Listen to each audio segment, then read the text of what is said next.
Hello there, dear listener. Welcome to this calm, cozy space where we delve into fascinating tales from history, perfect for unwinding at the end of a long day or drifting off to sleep. Before we begin our story, I'd love to know where in the world you're tuning in from and what time of day it is for you right now. Feel free to leave a comment and share. And if you enjoy these relaxing forays into the past, consider subscribing for more soothing historical storytelling. Tonight, we embark on a journey back through the centuries to Imperial China, where we'll explore the complex and often difficult lives of the emperor's concubines. These women, chosen for their beauty and their potential to bear royal heirs, existed in a world that was both gilded and grim. As we peek behind the ornate screens and step into their embroidered slippers, we'll discover that life in the imperial harem was far from a fairy tale. But before we venture into the palace intrigue and personal dramas, let's first set the scene. Imagine the sprawling compounds of the Forbidden City in Beijing, with their vermilion walls, sweeping tiled roofs, and grand halls. A place of unimaginable grandeur and wealth, the heart of a dynasty that ruled over millions. Zoom in closer and you'll find secluded courtyards and intimate chambers where thousands of women spent their lives in service to one man, the Son of Heaven, the Emperor himself. Here, the usual order of Chinese society was upended within the high red walls. The emperor's mother, empress, and consorts wielded power and influence unthinkable for women in the outside world.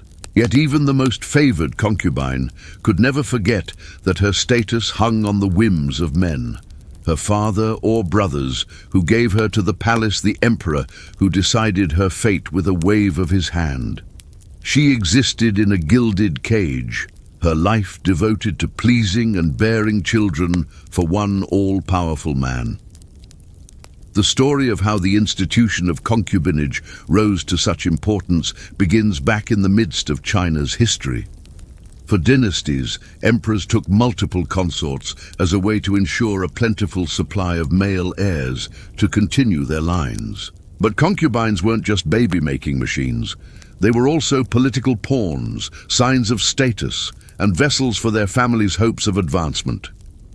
From the mighty Tang to the final Qing dynasty, having a daughter selected as an imperial bedfellow was the highest ambition for many Chinese families. Of course, the reality of concubine life rarely matched the fantasy. Behind the silks and jewels lay a world of cutthroat competition, precarious power, and dashed dreams. Many of these women, often just girls when they entered the palace, found that their great fortune came at a steep price, a life without freedom, security, or true companionship. As we'll see, an imperial concubine's only real path to influence was to win the emperor's favor and bear his son. But in the treacherous waters of harem politics, today's favorite could swiftly become tomorrow's cast-off. So come, let us pull back the embroidered curtain and tiptoe down the hushed palace corridors. There are secrets to uncover and stories to tell, stories of vicious rivalries and doomed romance, of devastating loss and fleeting triumphs, of women who schemed and struggled to survive in a world they didn't choose. As we explore what it was really like to be one of the emperor's women, I invite you to sink deeper into relaxation, letting my voice and these tales from long ago carry you closer to tranquil slumber. Our first chapter begins with a young woman from a humble background who finds herself plucked from everything familiar and thrust into a whole new world. Imagine for a moment you are a teenage girl from a small village, accustomed to running in the fields with your siblings and learning embroidery at your mother's knee. But your delicate features and graceful bearing have caught the attention of an imperial scout, always on the lookout for potential new concubines to grace the emperor's halls and bear his offspring. One day, without warning, you are taken from your home and family to begin the long journey to the Forbidden City. You fight back tears as you bid farewell to everything you've ever known, your heart fluttering with both excitement and fear at what awaits you. You are headed for a place that looms large in myth and whispers, the Emperor's Palace, where thousands of women live out their lives in service to the Dragon Throne. As your palanquin carries you through the towering gates and into the palace grounds, you can't help but marvel at the grandeur that surrounds you. Sweeping tiled roofs, gilded statues and ornate pavilions, a whole world pulsing with life and activity. But as you are ushered into the secluded women's quarters, the reality of your new circumstances starts to set in. Here, you are no longer daughter, sister, or friend, but one of thousands of concubines vying for status and survival. You must quickly learn to navigate the intricate web of palace hierarchies and protocols, from how to dress and speak in the presence of superiors to the proper way to serve tea to the Empress Dowager. Every action is regulated and scrutinized.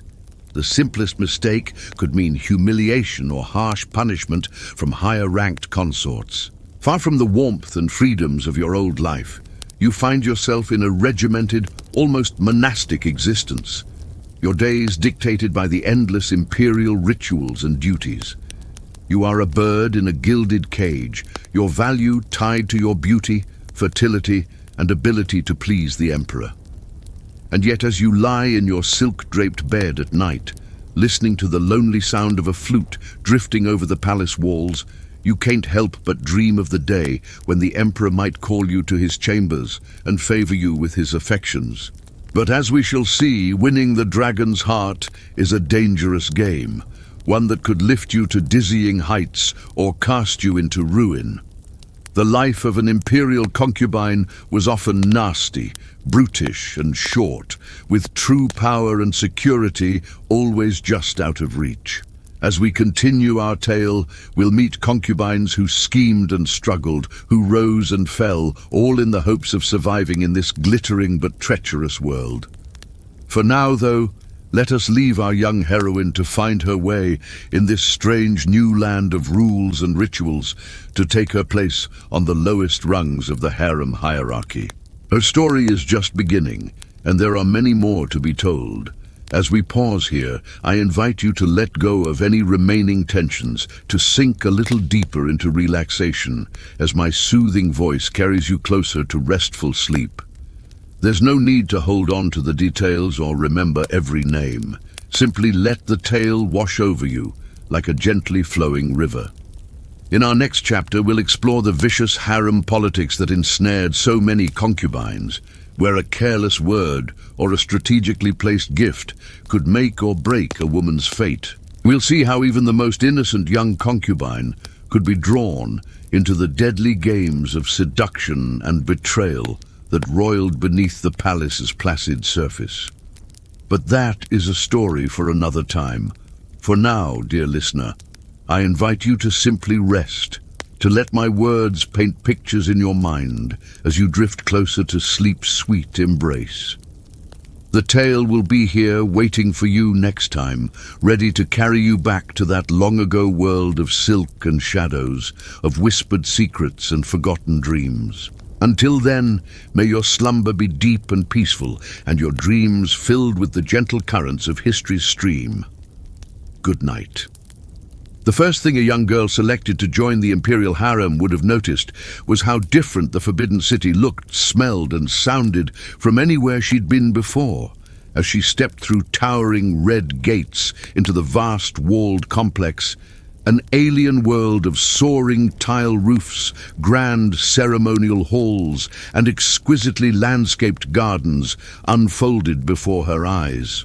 Incense hung thick and heady on the air, mingling with the scent of fragrant woods and the perfumes of thousands of scrupulously groomed women. The clamor of the city outside faded, replaced by chirping birds, murmuring eunuchs, and the swish of the long embroidered silk robes favored by the palace residents.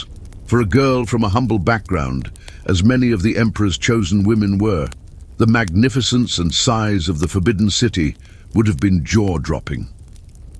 It's estimated that during the Ming dynasty, the palace complex housed as many as 10 Edu's eunuchs and maids, in addition to the emperor, is hundreds of wives and consorts, all dedicated to serving the Son of Heaven and his sprawling imperial household.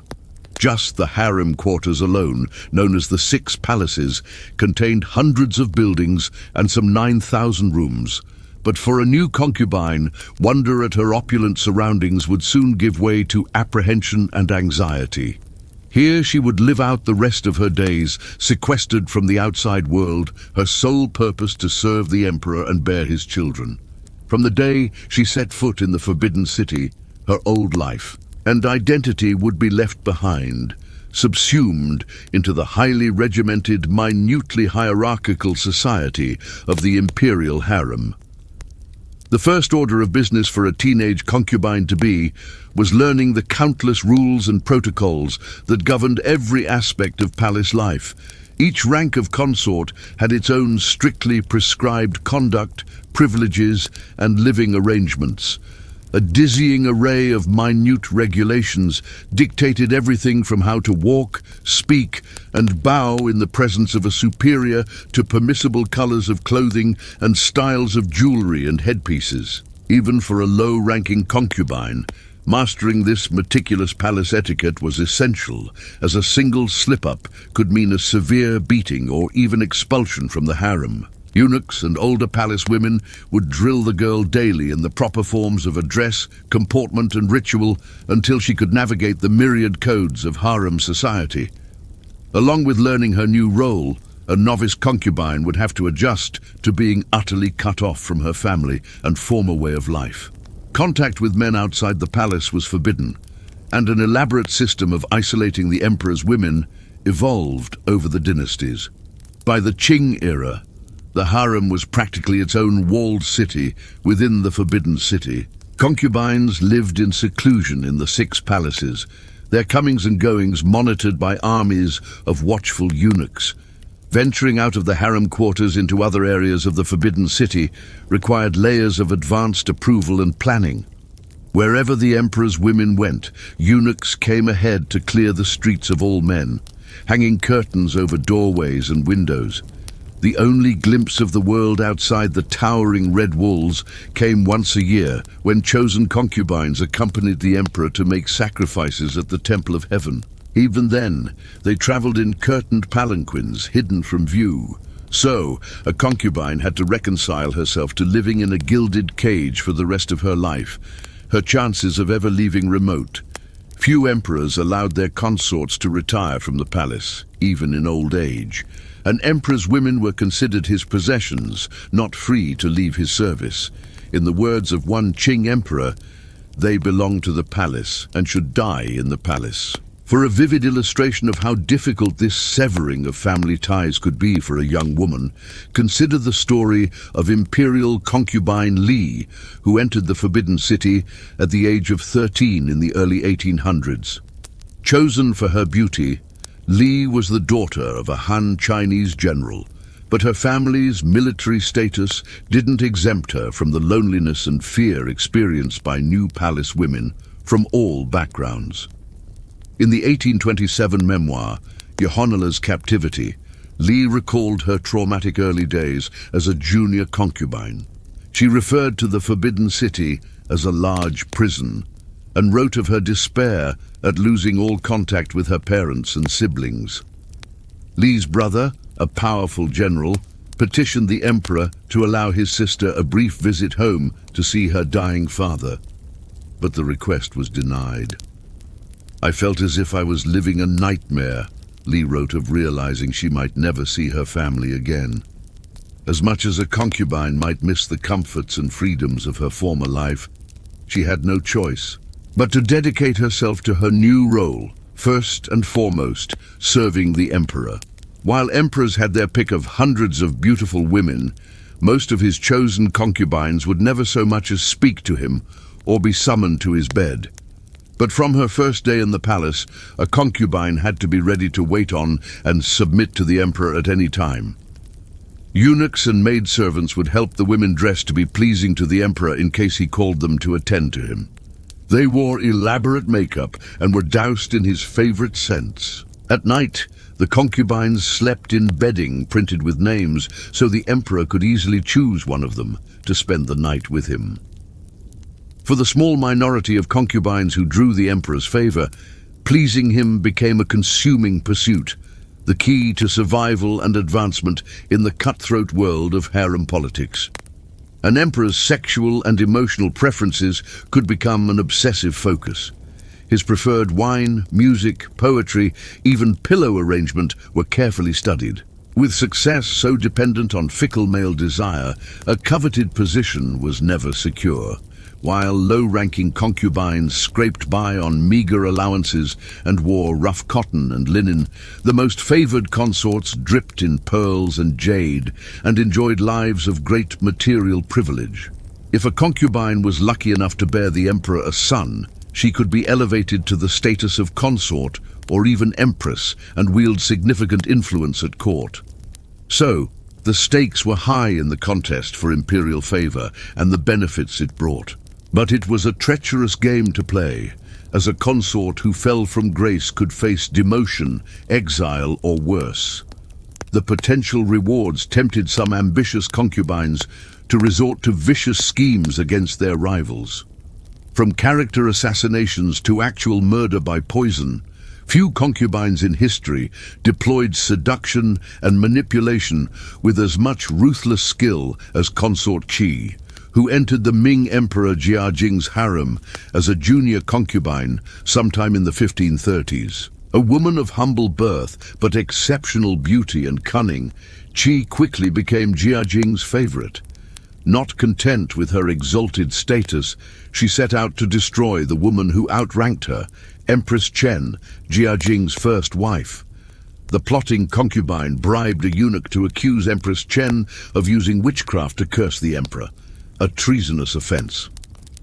At consort Qi's urging, Jiajing ordered his wife arrested and the use of torture to extract a confession from her. The empress was demoted to a commoner and imprisoned, but even in disgrace, she remained a threat to Qi's ambitions. In a shocking power grab, Qi allegedly had the deposed empress strangled to death with a silken cord. With her rival eliminated, Qi persuaded Jiajing to make her the new empress. Despite a long-standing taboo against emperors marrying a consort, for the rest of Jiajing's reign, Empress Qi was the real power behind the throne, sparking resentment at court with her self-serving schemes and lavish spending on palaces and jewels. Qi's ruthless triumph was an extreme case, but one that showcased how far a concubine might go in the no-holds-barred struggle for status and survival that was a defining feature of harem life.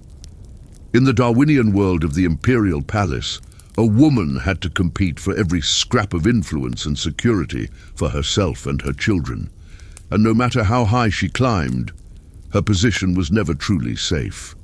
One misstep or a shift in court politics could spell a concubine's downfall, even from the pinnacles of favor. Dozens of empress dowagers, consorts, and concubines throughout history met chilling ends at the hands of their emperors, eunuchs, the royal court, or bureaucrats. The cautionary tale of consort Qi, who schemed her way from obscurity to the role of empress, only underscores the precarity of a palace woman's life. In the end, not even she was untouchable. After Emperor Jiajing's death, his successor demoted Qi and had her imprisoned, forcing her to hand over vast sums in gold, silver, and jewelry. Though she wasn't killed, the conniving concubine who had wielded such power spent her final days in lonely disgrace, a disgraced relic of the previous reign. If even an empress could be brought so low, imagine the vulnerability of the thousands of nameless, low-born women who passed through the imperial harem over the centuries. With little formal education and no powerful family connections to protect them, they were utterly dependent on the whims of the emperor and palace power players. And when their looks faded or they failed to bear children, they became disposable. So, beyond the backstabbing rivalries, crushing boredom, and lack of freedom, concubines faced the knowledge that they could be cast aside at any time, even after years of service. With no practical skills or resources, a woman expelled from the palace in disgrace might be reduced to begging or prostitution to survive. Lu Qilan's story illustrates the precarious fates of concubines who found themselves on the wrong side of an emperor's favor. A minor consort to the Ming Tianqi emperor in the early 1600s, Lu bore 2 daughters, failing to give the emperor the son he desired. She soon fell out of Tianqi's good graces as younger, more beautiful concubines caught his eye. In his frustration at not having a male heir, Tianqi demoted Lu to a maid and expelled her from the palace to become a Taoist nun. Leaving behind her young daughters, a humiliated Lu traveled to Mount Mao, her palace finally traded for a nun's humble robes, her hair shorn off as a sign of religious devotion. But even in exile, the concubine-turned-nun wasn't safe. The Tianqi emperor, gripped by paranoia, came to believe that Lu was plotting against him. In 1625, he had the middle-aged woman dragged back to Beijing and thrown in prison on charges of treason. There she was tortured alongside other members of Tianqi's harem who had lost favor. Lu Qilan ultimately died in prison before the charges against her could be substantiated. It's believed that the psychological trauma of her interrogation and torture, combined with the dank conditions of the imperial prison, permanently broke her health. The tragic end of the emperor's former concubine, persecuted even after leaving palace life behind, underscores how expendable these women were, subject to the cruel turns of imperial caprice. For the few concubines who did manage to stay in their emperor's good graces, the rewards could be substantial. Lavish living quarters, fine clothing and food, and a chance at the ultimate prize, bearing the emperor a son and heir. In the relentlessly male-dominated society of Imperial China, a concubine's status and future hinged on producing children, especially boys who could carry on the royal line. But becoming pregnant with the emperor's child was an unpredictable lottery, and the pressure on young concubines was intense. Even if a woman was frequently summoned to the emperor's bed, conception was far from guaranteed in an era before modern fertility treatments. And for concubines who did get pregnant, the dangers of childbirth in a time of limited medical knowledge loomed. Imperial records are full of accounts of childbed calamities in the harem, difficult labors that lasted for days, killing mother and child, hemorrhages and infections that claimed lives, newborns too weak or sickly to survive. Even if a concubine safely delivered a healthy baby, she was still at risk for further pregnancies and births. Doctors of the day had little understanding of postnatal care or women's health needs. These reproductive perils are poignantly embodied in the short life of Consort Duan, a low-ranking concubine chosen for the harem of the Ming Yongle Emperor in the early 1400s. A girl of humble origins from rural Jiangsu province, Duan was barely 15 when she entered the Forbidden City.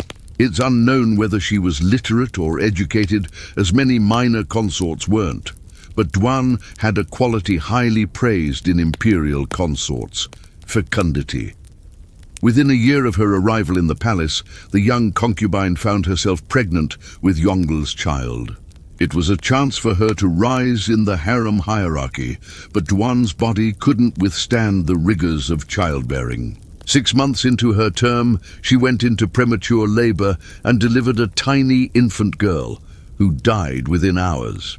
The traumatic birth experience left Duan with severe complications, including an infection that would have been easily treatable today, but was potentially deadly in the 15th century. As she lay feverish and bleeding in the weeks after the birth, the emperor's doctors were at a loss for how to help her. Herbal poultices, acupuncture, and prayers to Buddha failed to stop Duan's decline. Just shy of her 17th birthday, the unfortunate concubine succumbed to sepsis, another casualty of the harem's demand for heirs. Duan's story was sadly typical of the era, a time when imperial concubines had an average life expectancy of just 25 years. A woman who survived multiple pregnancies and births was considered fortunate. Sons, of course, were the goal. But in a time before ultrasounds, the sex of a baby remained a mystery until delivery. Concubines could do little more than hope and pray for boys. For rare consorts like Xiaojiang, a 17th century concubine of the Qing Tianqi emperor, the dangerous lottery of imperial childbearing paid off spectacularly. The daughter of a general, Xiaojiang came to Tianqi's attention for her beauty and lively personality, but it was her proven fertility that earned her a coveted place in his bed. Within a year of entering the harem, Xiaojiang bore Tianqi, a daughter who died in infancy. Undeterred, she quickly conceived again, and in 1592 delivered a healthy son. In jubilant celebration of finally getting a male heir, Tianqi promoted Xiaojiang to the status of consort, granting her a generous living allowance and household staff. When Tianqi died unexpectedly just a year later, Xiaojiang's 2-year-old son was named the new Chongzhen emperor. And as mother of the boy king, Xiaojiang found herself in the powerful role of Empress Dowager and Regent.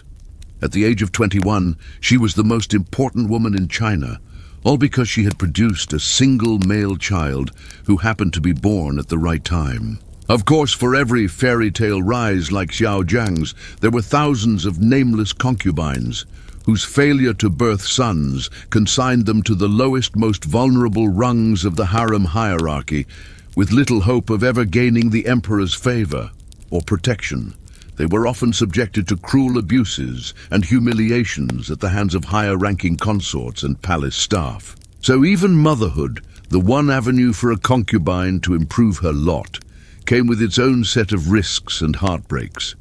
To gain status and security, a woman first had to survive the dangers of repeated childbirth and produce the right kind of child, a healthy son. For every concubine like Xiaojiang who achieved power through her male offspring, untold numbers of others perished in the attempt or spent their lives languishing in obscurity.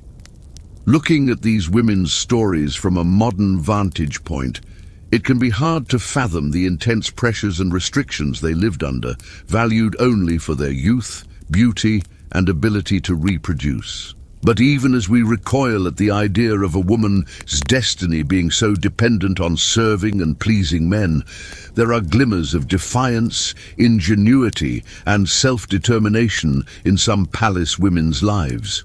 As stifling and perilous as the life of a concubine could be, a few rare individuals found ways to carve out spheres of influence. Some, like the scheming consort Qi, deployed cunning and guile to turn the system to their advantage, even bringing down an empress. Others used what little leisure time they had to pursue art, music, and literature, leaving behind a legacy of cultural contributions.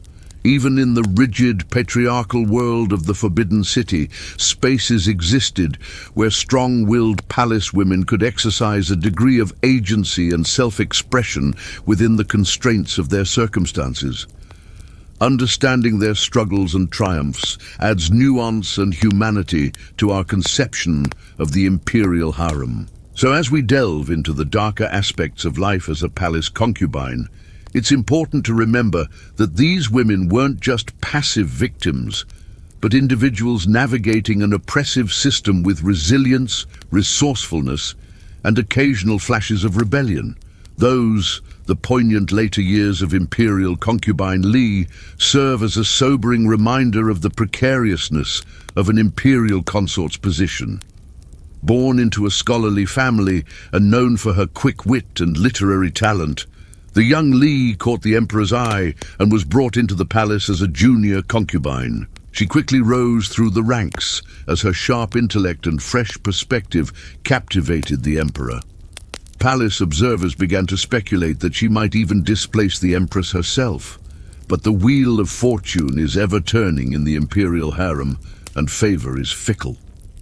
Over time, the emperor's interest began to wane. Concubine Li's bookish, unconventional nature, once so alluring, started to chafe. She rejected the stifling rules and rituals of palace life. preferring to spend her time reading and writing poetry. Worse still, she had failed in what was widely seen as a concubine's most important duty, bearing sons. After 3 daughters and multiple miscarriages, it was whispered that she was cursed, unable to give the emperor the male heir he so desperately desired.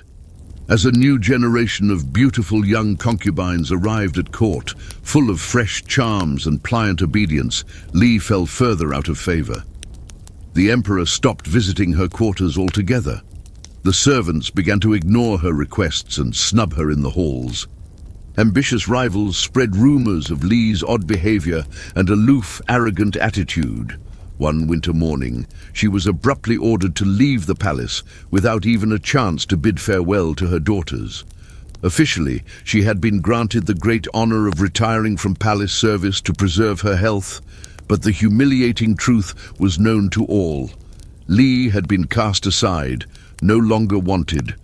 Alone in her family's country estate, Li spent her days immersed in her books and her writing, her one true solace. But even then, the stigma of a discarded concubine clung to her. Whispers followed her in the village. Her own family was distant, as if her failure at court had tainted them too. Li's final years were spent in solitude with only her poems for company, until she faded into obscurity to history. She became just one more name in the long list of imperial concubines, her story lost among countless others. We can only imagine the pain and loneliness of her final years, banished far from the world she had known for so long. Her fate reflects the cold, harsh reality for so many women of the imperial harem. One moment, a cherished companion of the most powerful man in China; the next, a disgraced exile, abandoned and alone. As we ponder the story of concubine Li and so many of her fellow consorts, it's hard not to reflect on the existential uncertainties that plagued their lives. From the moment a concubine entered the palace, her fate was no longer her own. She became a pawn in a game of politics, power, and dynastic ambitions that stretched far beyond the harem walls. In times of instability and turmoil, a concubine's life could be upended at a moment's notice, subject to the whims of warring factions or the vengeance of a new regime. The bloody transition between dynasties or an emperor's death could spell doom for those left behind, as the new power holders sought to erase all traces of the old order. One of the most dramatic examples of this precarity came during the tumultuous final years of the Ming dynasty in the 17th century. As rebel forces stormed the capital and the last Ming emperor hanged himself from a tree, the once mighty imperial harem dissolved into chaos. The rebel leader Li Zicheng, upon capturing the Forbidden City, was said to have rounded up all the emperor's concubines for his troops' pleasure before ordering them slaughtered. The luckier ones were able to take their own lives first. Others were not so fortunate. The teenage consort Tan, a cherished companion of the emperor known for her ethereal beauty, was dragged from the palace by the jubilant rebels, defiled and put to the sword. As one dynasty fell and another rose to take its place, countless palace women found themselves caught in the crossfire, their lives snuffed out in an instant. In the grand machinations of empire building and war, a concubine was ultimately insignificant, easily discarded and forgotten by history. The concubines who did survive regime changes or an emperor's death often faced lonely, purposeless futures. Unless they had sons in line for the throne, an emperor's passing usually meant exile from the palace and a drastic loss of status. Some would retire to Buddhist monasteries or return to their families in significantly reduced circumstances. Others lived out their days in isolated palace apartments, clinging to the fading memories of a glorious past. Consort Qi, a low-ranking concubine of the Qianlong emperor, renowned for her gentle nature and domestic skills, spent nearly 6 decades in the palace, most of them alone after the emperor's death.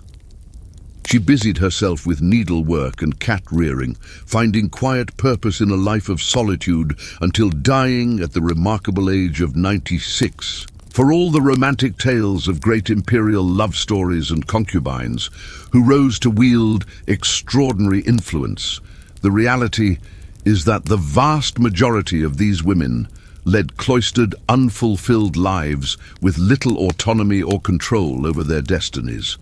They were ornaments, vessels for childbearing, instruments of pleasure, but rarely were they truly seen or treasured for themselves.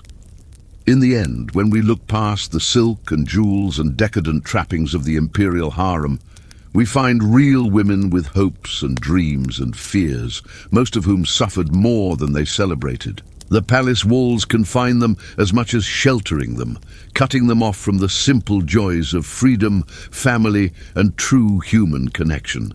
One can only imagine the profound loneliness and quiet despair that so often lurked beneath the elaborate makeup and dazzling finery.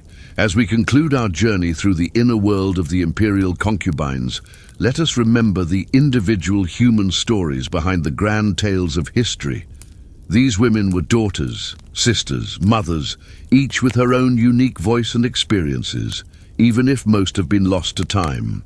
In recognizing the immense challenges and inequities they faced, we honor their resilience, their sacrifices, and their fleeting moments of triumph in a system stacked against them.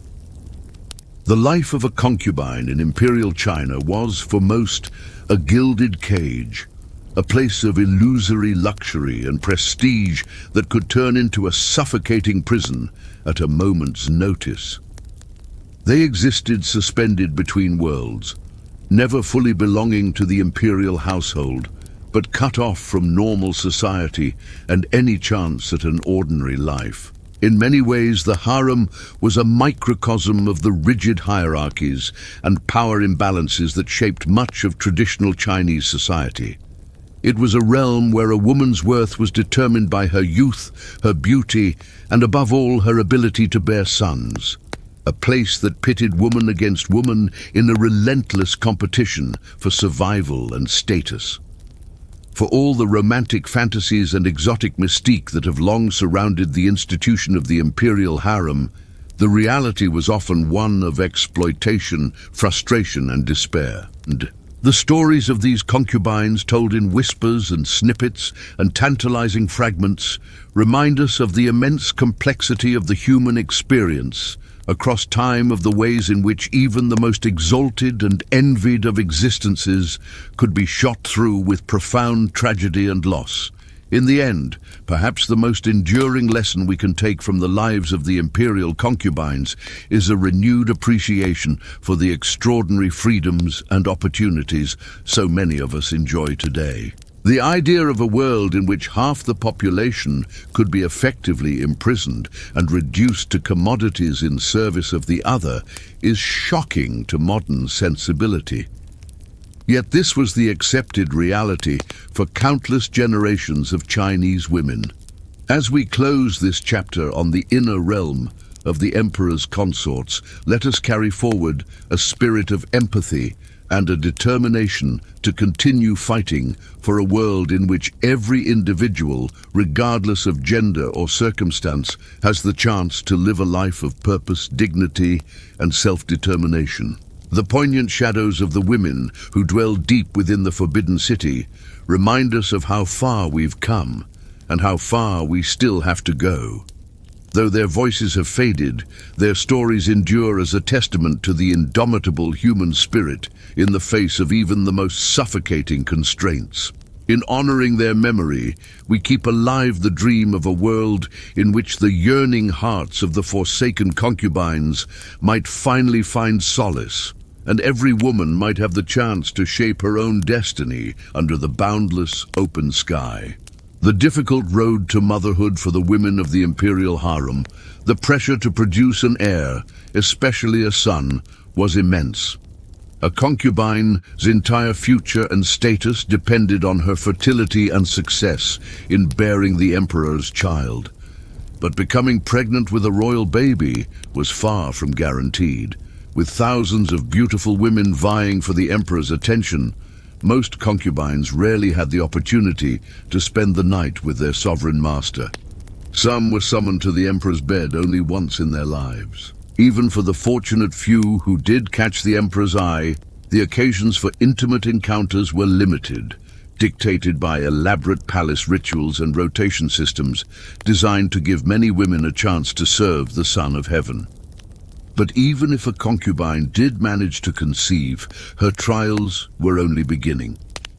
Pregnancy and childbirth were incredibly perilous in an era of primitive obstetrics and limited medical knowledge. Without modern healthcare, a shocking number of mothers and babies didn't survive the ordeal of delivery. Palace records are filled with tragic accounts of imperial women who suffered miscarriages or died in childbirth. Even if a concubine safely delivered a child, she held her breath until the sex was announced, because bearing a daughter instead of a longed-for son could be a grave disappointment that diminished rather than elevated her standing.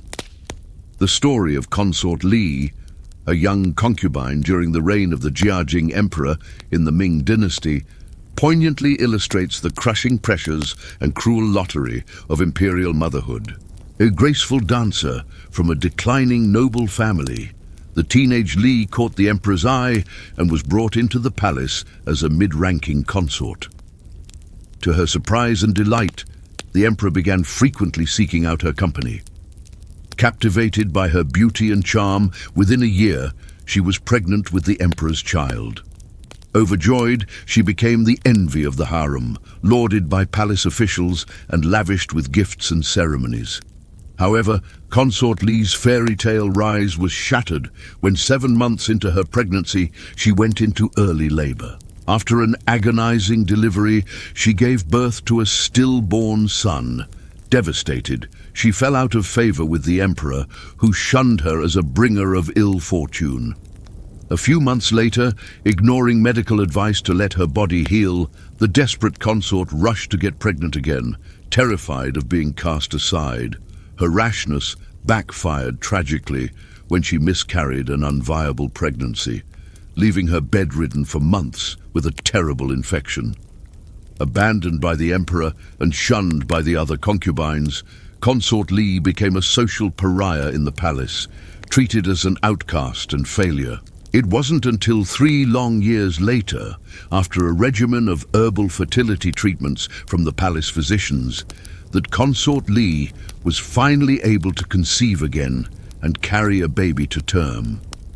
But by a cruel twist of fate, this time she delivered a healthy baby girl. While the emperor acknowledged the child as his daughter, he was clearly disappointed and began transferring his attention to other, more promising concubines. Li would have only one more pregnancy, another daughter, that finally made the emperor give up on her as the bearer of his heir. Sadly, Consort Li never gave the Jiajing emperor the son he sought, and her star at court gradually waned. But against all odds, she did manage to survive over 30 years in the cutthroat environment of the imperial harem and escape the usual fates of disfavored concubines, expulsion, exile, or even death. She eventually earned the role of managing the imperial silk workshops, finding some measure of purpose and protection for her daughters, even if she never achieved the glory and status she once dreamed of. The quiet dignity and resilience with which Consort Li endured her many disappointments and losses was perhaps the greatest legacy this remarkable woman passed down to her daughters and to history. The precarious position of imperial favor, even for the select few concubines who successfully bore the emperor's children and basked in the glow of his affections, their lofty position was always a fragile, slippery perch. In a system where imperial favor was the sole currency of status, even the slightest frown from the Son of Heaven could spell a concubine's downfall. The same intimate access to the emperor that was a concubine's greatest source of power was also her greatest vulnerability. Emperors were mercurial, easily distracted by the next new beauty, and could be turned against a once beloved mistress by the slightest rumor of scandal or a well-planted slander by a rival. The story of Imperial noble consort Hui, a concubine of the Qianlong Emperor of the Qing dynasty, is a sobering example of the fleeting, fickle nature of imperial favor. Born into a noble Manchu family, the young Chun Hui was selected as a potential bride for the emperor at the age of 13. Fortunately for her, the emperor was immediately taken with her refined beauty and intelligence. After entering the palace, her quick wit, musical talent, and gift for composing amused and impressed the emperor, who spent hours conversing with her. She rose swiftly through the ranks until she was named Imperial Noble Consort, the second highest position in the harem, subordinate only to the empress herself. Her family was elevated with her father and brothers receiving high court appointments. For over a decade, Consort Chun Hui was the undisputed favorite of the emperor, who called her his heart's companion. She bore him 3 daughters and lived a life of prestige, luxury, and influence that was the envy of the palace. The emperor frequently took her on imperial hunts and tours, valuing her counsel and entrusting her to draft edicts and correspondence on his behalf. Some court observers even whispered that the consort's power and favor now rivaled that of the empress. But Chun Hui's privileged position and the resentment it stirred would prove to be her undoing. As she approached her 30s, she found it increasingly difficult to maintain the youthful allure and docile temperament that the emperor preferred in his bedroom companions. Meanwhile, a new bevy of teenage concubines was entering the palace, eager to seduce the emperor and usurp Chun Hui's position. The aging consort's enemies saw their opening to strike. Rumors began swirling that Chun Hui had grown temperamental and shrewish, displeasing the emperor with her nagging and presumption. Whispers of her family's abuse of imperial favor to enrich themselves and subvert the Manchu aristocracy spread like poison. The final nail in Consort Chun Hui's coffin came when she was accused by a palace maid of practicing black magic to curse the empress and the emperor, his young new favorite, Consort Ling. Enraged by the allegations and increasingly distant from Chun Hui, the Qianlong emperor ordered his once beloved consort arrested and interrogated under torture. While she refused to confess to the charges, the damage had already been done. Stripped of her position and titles, the disgraced Chun Hui was expelled from court and imprisoned in a remote frontier fortress on the frigid edge of the empire. Tragically, she died a few years later in lonely exile, a bleak end to a glittering life. Her family was also implicated and purged, erasing the legacy she had worked so hard to build. The sad fate of Consort Chun Hui stands as a warning about the fleeting, backstabbing intrigues of imperial politics, where even the most favored concubine could be cast out in the cold at the smallest shift in the winds of power. Powerless pawns in the game of dynasties, the harem was never a tranquil sanctuary, separated from the tumultuous realpolitik of Imperial China. Rather, it was a key battleground where palace power struggles, dynastic conflicts, and even international diplomacy played out on the most intimate stage. Concubines could at any moment find themselves transformed into political chess pieces, married off to seal an alliance, taken hostage by an invading army, or even massacred in a purge, if their ties to the losing faction of a succession struggle made them a liability. And the most dangerous, tenuous position of all was that of the concubines in service to the conquered dynasty when a new line of rulers seized the dragon throne. The turbulent transition from the Ming to the Qing dynasty in the 17th century and the tragic fate of the southern Ming imperial concubines left behind in the Forbidden City starkly illustrates the perils of being a powerless pawn, trapped amidst the tides of history. When the Ming capital of Beijing fell to the invading Manchu armies, the last Ming emperor hanged himself on Coal Hill, overlooking the palace, ending his dynasty's 276-year reign. Amidst the chaos and bloodshed of the Manchu takeover, Most of the Ming imperial family either fled or were captured and executed. But in the harem apartments of the Forbidden City, the several hundred concubines of the vanquished Ming emperor found themselves abandoned and sealed in with no means of escape. At first, the Manchu general in charge of securing the palace assured the terrified women that they would not be harmed.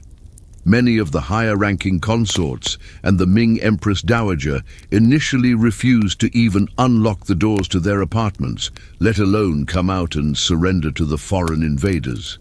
But after a tense standoff, the Manchus began to forcibly break into the harem quarters. What happened over the following days would live on in infamy in the palace records and popular legends as one of the darkest chapters in the history of the Forbidden City. The conquering Manchu forces, fueled by adrenaline and flushed with victory, saw the former Ming imperial concubines as the spoils of war. The youngest and most attractive women were taken as war prizes, some hauled away to be gifted to the Khan as tribute, others handed out to the Manchu officers as rewards for their service. Those that resisted risked mutilation or even death. The older and less desirable consorts were simply left to fend for themselves or driven out to starve in the streets as beggars. A fortunate few found protection by quickly marrying into the invading army. But for many, suicide by hanging or drowning was seen as the only escape from dishonor and an uncertain future at the mercy of their conquerors. The new Qing emperor tried to restore a semblance of dignity to the palace by incorporating some of the remaining Ming consorts into his own harem in subordinate roles and ranks, where they could keep an eye on them. But even those spared the worst fates would never truly be trusted. For the rest of their lives, the surviving Ming concubines lived under a cloud of suspicion and resentment, always at risk of being implicated in the constant Ming loyalist rebellions and plots against Qing rule.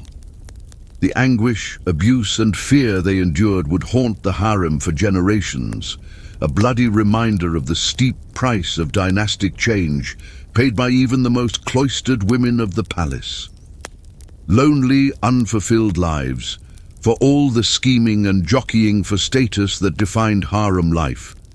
The reality was that the vast majority of imperial concubines spent their lives waiting for a brief moment of affection or recognition that would never come. The mathematically impossible odds that a concubine, even a high-ranking one, would capture the emperor's sustained attention meant that most passed their days in an excruciatingly limited world, cut off from the normal joys and sorrows of life.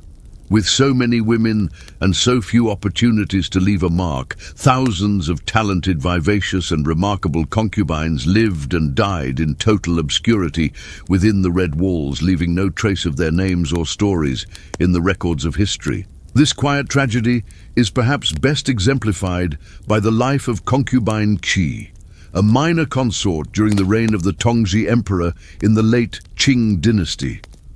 The daughter of a famed scholar, she was a precociously intelligent and accomplished poet who was selected for the harem at age 15 for her literary talent.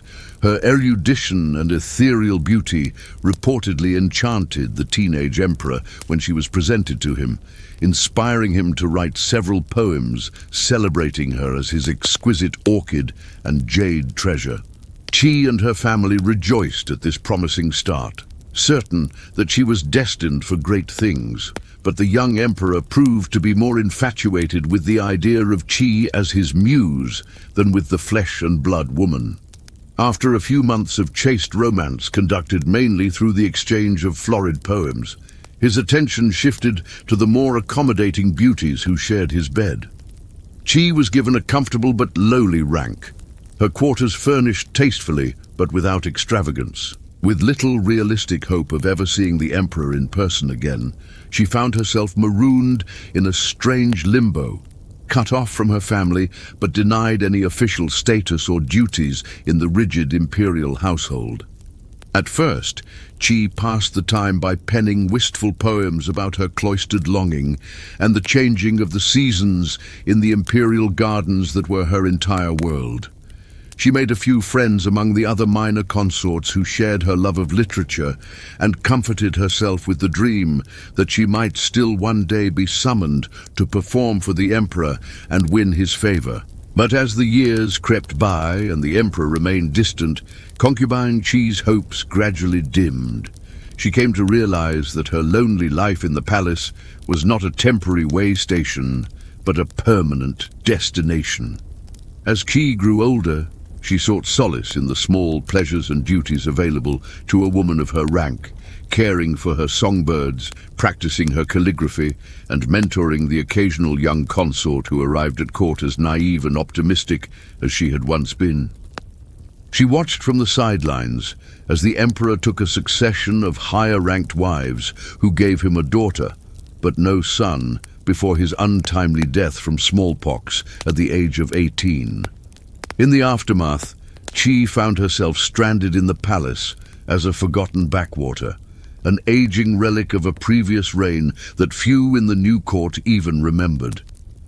In the end, Concubine Qi would spend 48 years living in the Forbidden City, nearly her entire life, but would only ever see the emperor that one time at her presentation. She died peacefully in her bed at the age of 63, having outlived the Tongji emperor by almost half a century. In accordance with custom, she was buried in a small side pavilion of the imperial tombs, her coffin and tablet bearing only her title and rank, with no mention of her name or accomplishments. The small collection of exquisite but melancholy poems she left behind were preserved by her family, but were later lost amidst the tumult of the 20th century. Today, all we know of the life of this sad, sensitive soul are a scant few lines in the palace service records documenting a promising bud that withered on the vine in the airless atmosphere of the harem, a stand-in for the untold multitudes whose laments were buried with them. Conclusion: the lives of imperial concubines, whether the influential few or the eclipsed many, were always prescribed by forces far beyond their control, constricted by a rigid hierarchy, straitjacketed by implacable rules and conventions, and ultimately condemned to live and die at the pleasure of one all-powerful man. Even the most successful concubines faced a precarious and prescribed existence. Faced with the unenviable choice between ruthless self-advancement or resigned self-obliteration, each concubine had to find her own way to navigate the strange half-world of the harem. For the handful of concubines who ascended to the apex of that gilded cage and made their mark on history, even the dizziest heights of privilege and transient power were laced with peril and hard won through traumatic trials. For the countless others who lived and died anonymously between the vermilion walls, their identities subsumed into a dehumanizing system. It is impossible to fathom the depths of loneliness, frustration, and quiet desperation that defined their days. The forces that compelled a young girl, scarcely more than a child, to submit to being locked away in a stifling palace for the rest of her life, to serve as a living symbol of male imperial power at the cost of all autonomy, all privacy, and all other human bonds, remain in many ways incomprehensible to the modern mind. Even the luckiest concubines, who earned the admiration of the emperor and the opportunity to shape palace politics, paid for their exalted status with a public perch that left them exposed to the cruel crosswinds of court conspiracies and dynastic intrigues. And for the vast majority who lived out their lives in gilded insignificance, history can only imagine the poignant dreams left unfulfilled behind their latticed windows. But however restricted and tragic the individual lives of most imperial concubines were, in the aggregate they helped shape Chinese history over millennia. The women of the harem were the intimate partners, sounding boards and emotional compasses to the men that ruled over and steered the course of the Middle Kingdom. The mothers of heirs, the power behind the throne, the vessels of dynastic legitimacy, concubines wielded a clandestine, indirect authority passed down from generation to generation through whispers behind the silk screen.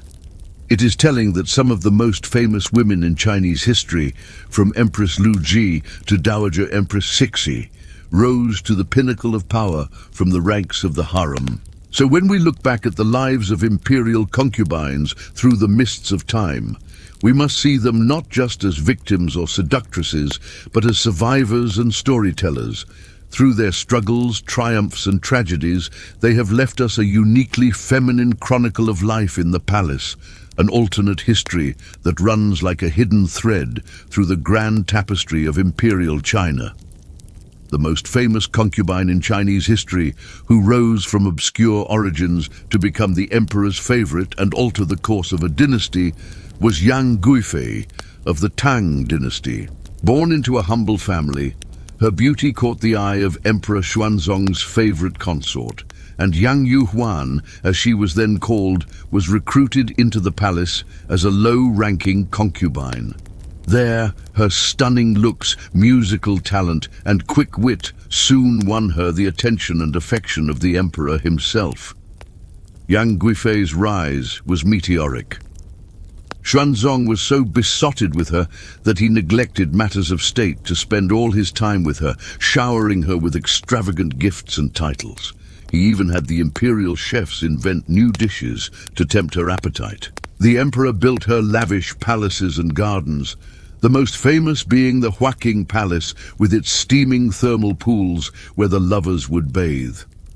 So great was his adoration that Yang Guifei was allowed to ride in the imperial chariot with Xuanzong and dine at the imperial table, unheard of privileges for a concubine. But this great love story was also a cautionary tale about the dangers of an emperor losing himself in passion and neglecting his duties. As he entrusted ever more power to corrupt officials and Yang Guifei's wastrel kinsmen, the empire began to teeter. When a disastrous rebellion broke out, Xuanzong was forced to flee the capital along with his beloved consort.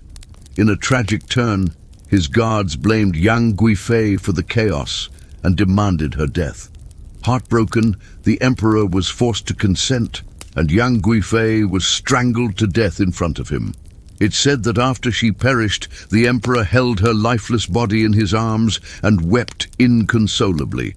The romantic but doomed love between Xuanzong and Yang Guifei has been immortalized in Chinese poetry, plays and artwork in the centuries since. The great poet Bai Juyi wrote a famous long poem, Song of Everlasting Sorrow, recounting their sweeping tale.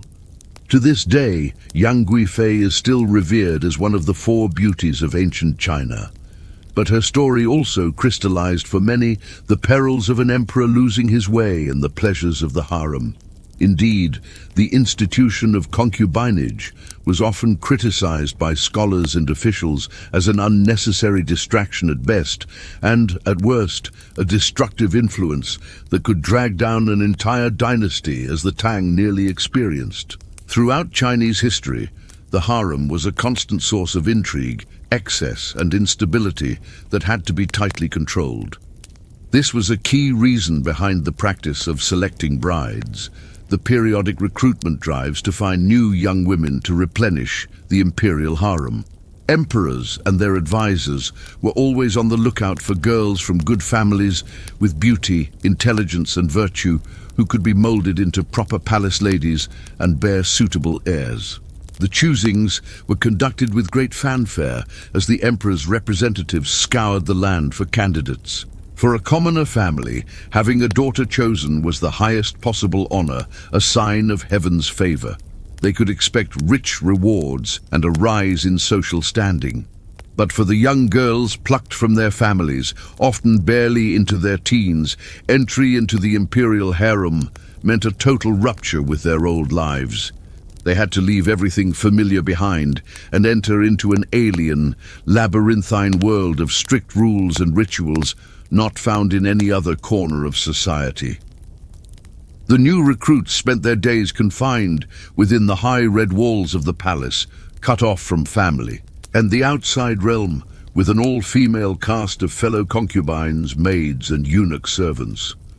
Overseeing them all was the Empress Dowager, mother to the reigning emperor. She ruled the inner palace with an iron fist, governing every minute detail of the concubines' lives. Their mornings began with a ritualized audience before the empress to pay their respects. Their schedules, meals, wardrobes and duties were micromanaged down to the tiniest of gestures. A new concubine had to learn all the elaborate courtesies of the palace, the correct way to walk, bow, kneel, greet a superior, and serve tea. Infractions of etiquette could be harshly punished. So suffocating was the palace atmosphere that many young women fell ill with homesickness and melancholy. There is even a term in Chinese, shangbing, sickness from longing for one's home, that was often used to diagnose newly arrived imperial brides and concubines. One can only imagine the devastating loneliness and alienation these teenagers must have felt, exiled for life in a glittering cage among strangers obsessed with rank and ritual. And yet, some imperial concubines found ways to carve out an existence for themselves within the confines of the palace. They cultivated skills in music, dance, painting, embroidery and poetry, refined arts that could be used to attract the emperor's interest, but also stave off boredom and solidify their identities. With dedication, a few rose to the highest ranks, wielding considerable influence. Some, like the Song dynasty's Empress Liu, even commanded armies and served as regents for child emperors. These formidable women defied the stereotype of the concubine as a passive vessel valued only for beauty and fertility. They made the best of an oppressive system, playing the game of palace politics with intelligence, resilience, and an instinct for survival. One such woman was Xiao Zhuang, a 17th century concubine of the Qing dynasty emperors Hong Taiji and Shunji, a descendant of the royal family of the Mongol Borjigit clan. She was no shrinking violet. Highly educated, shrewd, and strong-willed, Xiao Zhuang navigated the treacherous currents of harem intrigue to become one of the most powerful dowager empresses in Chinese history. When her young son, Shunji, ascended the throne, Xiao Zhuang was the power behind it, advising him on all matters of state. She eliminated her enemies at court, reformed the tax system, and managed foreign relations with the Mongols and Tibetans. Later, as Grand Dowager Empress, she dominated the court through the reign of her grandson Kangxi, one of the greatest emperors of the Qing. He memorialized Xiao Zhuang as the most respected and admired woman of our dynasty. But Xiao Zhuang was an exception that proved the rule. The vast majority of Qing palace women had far less agency over their destinies. By some estimates, at the dynasty's height, there may have been as many as 20,000 concubines in the Forbidden City. Most would live and die unnoticed by the emperor, let alone the official histories. A vanishingly small percentage would ever experience real affection from the Son of Heaven, bear his child, or hold any sway. What did their lives consist of? Tedium mostly, waiting endlessly for a summons from the emperor that might never come, trying to fill the empty hours within the confines of the women's quarters with needlework, letter-writing, music, gossip, scheming to win the emperor's favor or undermine a rival, praying to bear a son who could change their fortunes. Over time, this toxic combination of monotony, confinement, and vicious internal competition warped even the most virtuous of women. In such a pressure cooker environment, cruelty and pettiness festered. The novelist Pu Songling, in his classic Strange Tales from a Chinese Studio, tells of a new concubine who found a white hair and gleefully showed it to the emperor to tattle on an older consort. Enraged, the emperor ordered the older woman to stay kneeling outdoors in the snow as punishment. Stories abound of concubines using black magic, poisons, or assassins to eliminate their rivals. Some acted out of ruthless ambition, others out of sheer desperation. Even empresses, who in theory had their position secured, lived in constant fear of being displaced in the emperor's affections by a fresh young beauty. Imagine the pressure of believing your survival depended on keeping an all-powerful man happy, with hundreds of other women waiting to take your place. It's little wonder the imperial harem became a hothouse of neurosis. One of the saddest fates was that of the concubines who found themselves trapped in the purgatory of the so-called Cold Palace. When an emperor died, his childless concubines were often forced to move to a separate section of the Forbidden City to essentially live out the rest of their days in cloistered widowhood, denied any opportunity to remarry or bear children. There they would languish in neglected corners of the palace, forgotten to history with only the hollow comforts of religion and needlework to sustain them. Occasionally, the curtain is pulled back on their obscure lives. In 2006, an archaeologist discovered a trove of 36 letters by a Ming Dynasty Cold Palace concubine named Dong. Written on silk and concealed for centuries in a palace storeroom, the letters overflow with tender reminiscences of life before entering the palace and bitter laments over the deprivations of her current existence.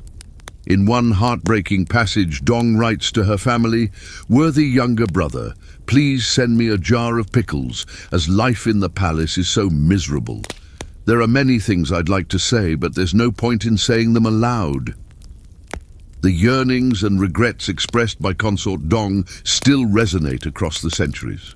For so many concubines, imperial service meant an irrevocable loss of family, of autonomy, of identity itself.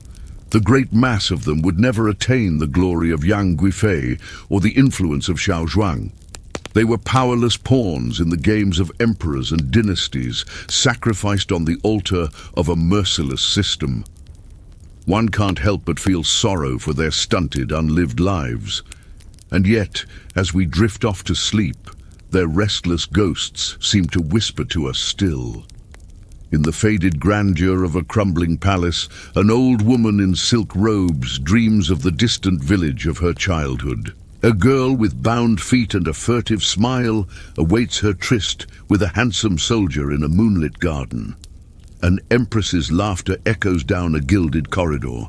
Their stories, even the tragic ones, especially the tragic ones, keep their memory alive in all their flawed and striving humanity. Because for those to whom history denied a voice, a legacy, perhaps the only immortality lies in the telling. The lonely last years of imperial noble consort Yizhen are a poignant example of the precariousness of a concubine's position. Even one who had basked in the glow of an emperor's love was never immune from losing everything in an instant. Born into the Tatara clan, a family of Manchu nobility, the future consort caught the eye of the young Empress Xianfeng with her beauty and lively wit. Distinguishing herself from the other women of the harem, she rose swiftly through the ranks to become noble consort, receiving the name Yizhen, virtuous treasure.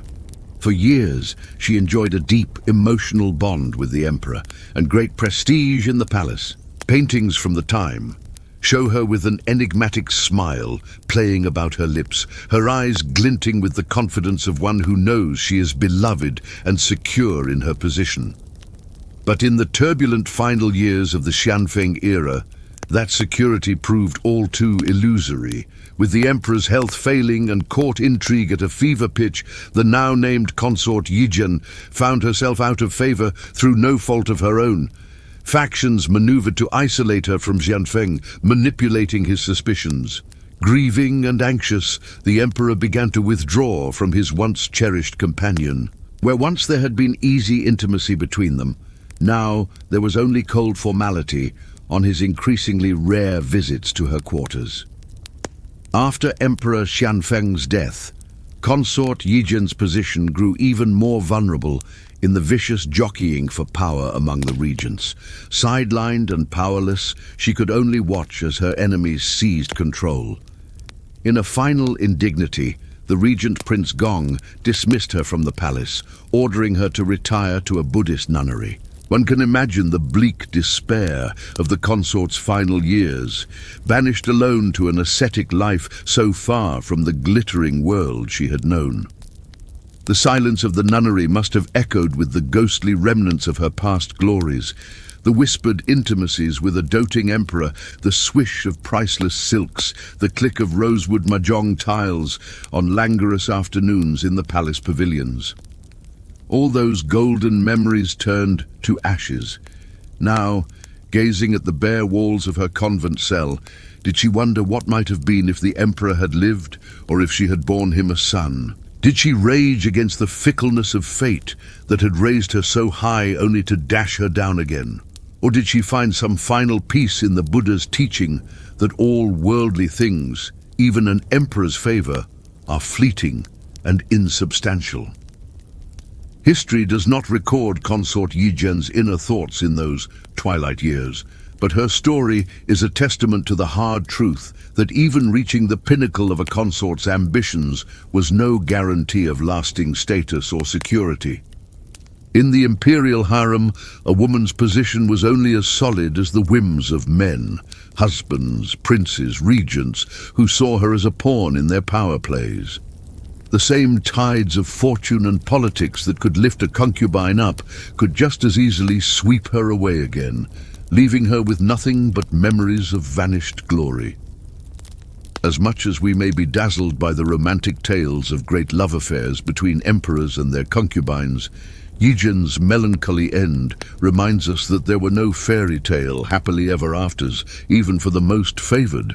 Whether she died embittered or resigned to her fate, this once lively and ambitious woman spent her final years in obscurity, far from the laughter and scheming of the harem, another discarded player in the brutal games of dynastic politics. The fates of women like Imperial noble consort Yizhen offer a sobering counterpoint to the glamorized popular image of imperial concubines, so often reduced to stereotypes of the scheming seductress or the innocent ingenue. In truth, even the most successful among them faced a precarious, prescribed existence.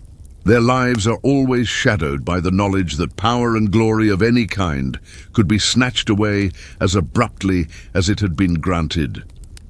In the end, perhaps it was not poison or heartbreak that posed the gravest danger to an imperial concubine, but the cruel awareness of her own vulnerability and expendability. To maintain any semblance of status and security required a constant, exhausting hypervigilance and maneuvering in the treacherous currents of harem intrigue. And even that was no true protection against the ever-looming possibility of abandonment, demotion, or exile. When the political winds shifted from the long perspective of history, the glittering splendor of their jewels and silks and palatial chambers fades away, and we are left with a darker, sadder truth. That for all their proximity to the pinnacle of worldly power, most of the women of the harem remained powerless to determine their own fates, playthings of the dynastic game. In their triumphs and in their tragedies, their stories speak to us across the centuries of the cruelty of systems that treated women as little more than ornaments and vessels. But by striving to understand the complexity and pathos of their experiences, we can restore to them some of the humanity that those systems denied. The echoes of their laughter and their tears, their ambitions and their losses, their fleeting joys and their wasting sorrows still haunt the silent halls of vanished palaces, waiting for history to honor the women they really were beneath the heavy robes and headdresses of prescribed roles. In listening to those ghostly whispers, we ensure that their lives were not lost in vain to the crushing weight of the imperial machine. So let us remember Imperial noble consort Yizhen and the countless forgotten sisters who shared her fate, the bright-eyed girls who entered the forbidden city full of trepidation and hope, the women who schemed and struggled and too often suffered there, the old survivors bent beneath the sorrows of a long and lonely life behind the high red walls. In reclaiming their stories from the shadows, we give their silent struggles meaning at last. And in mourning the tragedy of their oppression, we vow to build a world where women's lives and voices will never again be so confined and silenced. As we have journeyed through the sprawling yet stifling world of the Imperial Harem, I hope I have illuminated for you the real lives and fates of the women who inhabited it, not the romanticized, eroticized fantasies of popular imagination, but the far harsher truths of their day-to-day existence, hemmed in by towering walls and suffocating protocols, pitted against each other in endless rivalry for the fickle favor of men, valued solely for their beauty and fertility. These were women trapped in a gilded cage, for all the luxury and prestige that gilding promised constrained and commodified. Concubines lived always at the mercy of systems and individuals that saw them as nothing more than ornaments and instruments of dynastic agendas. Regarded more as possessions than as people, their glittering chambers were in truth little more than prisons. Their celebrated romances with emperors were ultimately tenuous and conditional. To be an imperial consort, even one who ascended to the peak of that perilous hierarchy, was to know always that your status and security depended entirely on the whims and fortunes of men locked in their own webs of ruthless power struggle. It was to be a pawn on a treacherous chessboard, a piece to be deployed and discarded in the endless games of ambition that roiled beneath the placid surface of palace life. The brave, resilient, striving women who navigated those turbulent waters deserve to be remembered in their full humanity, not merely as the passive objects of men's desires or the convenient villains of history. They laughed, schemed, wept, dreamed, despaired, and through it all endured the unendurable with a fortitude that should stir us still, even as we mourn the cruelties and constrictions that so circumscribed their lives. In the end, the true tragedy of an imperial consort was not the possibility of being cast aside by a fickle emperor or falling victim to a ruthless rival. It was the inescapable awareness that no matter how high she might rise, or how deep her bond with the Son of Heaven, she remained always a prisoner of the system that had ensnared her, an ornament and instrument in the hands of men whose own power was absolute and unquestionable. The consorts and concubines of the Forbidden City existed in a gilded cage, and no amount of sumptuous trappings could entirely conceal the cold reality of the bars. However much we may thrill to tales of palace romance and intrigue, we must always remember the brutal truths that underlay them, the institutional powerlessness and prescription that even the most exalted could never fully escape. In the lonely last days of a banished consort or the choking despair of a discarded favorite, we hear the whispered testimony of the price these women paid for their proximity to power and the lingering sorrow of lives unlived beyond the high confining walls of the inner palace. As we bid them farewell and draw the curtain on the harem's hushed, cloistered world, let us honor their memory by hearing at last the voices those walls were meant to muffle. Let us celebrate their triumphs and mourn their tragedies, and in doing so, affirm the worth of the vibrant individual lives the imperial system sought to crush and control. The echoes of those lives still haunt the silent halls and windswept pavilions where these women schemed and struggled and endured. In the desolation of an empty throne room or a ruined consort's chamber, their ghosts seem to whisper still of the truth that history so often obscures, that within the rigid machine of dynastic power there beat the yearning hearts of real women with all the soaring passions and shattering frailties of their sex. If in our imagination we can rekindle those vanished palaces with their laughter and their tears, their fleeting joys and wasting sorrows, then the long centuries of their oppression will not have been in vain. And in the stillness of a moonlit night in the Forbidden City, as the wind sighs secrets through the ancient pines, perhaps we can sense them there beside us. The ghosts of the harem women, hopeful girls and weary survivors, faded beauties and tragic suicides, all the forgotten heroines of a drama whose grand themes of love and loss, ambition and oppression still resonate in our own age. Let us give them in death what they were so often denied in life. a true acknowledgement of their humanity and an honoring of the silent sacrifices we can only begin to fathom. In that act of remembrance and compassion, their long captivity ends at last. As the young concubine settled into her new life in the palace, she quickly learned that her humble origins put her at a disadvantage. Many of the other women came from noble families and had been training for this role their entire lives. They knew how to navigate the complex web of palace etiquette and politics, while she stumbled through the unfamiliar customs, rules, and expectations. The senior concubines and consorts, already secure in their positions, took every opportunity to put the newcomer in her place. They mocked her country accent, her clumsy attempts at court fashion, her ignorance of palace gossip and intrigues. She endured cutting remarks and condescending lectures, biting her tongue lest any impudent response make her situation even worse. There were so many potential landmines in palace interactions: using the wrong title, making eye contact when she shouldn't, failing to bow deeply enough to a higher-ranked mistress. Any small misstep could earn a harsh scolding or punishment from the offended party. She watched some of her fellow junior concubines ordered to kneel for hours or slapped across the face for minor transgressions. The threat of physical discipline loomed over them all. The young woman struggled to keep all the rules and hierarchies straight. There were 8 main ranks of concubines, each with their own status and privileges. Some, like the imperial noble consorts, had almost as much prestige as the empress herself, while lowly concubines like her barely registered as blips in the palace ecosystem. Survival meant learning her place in the pecking order and showing proper deference to all those above her.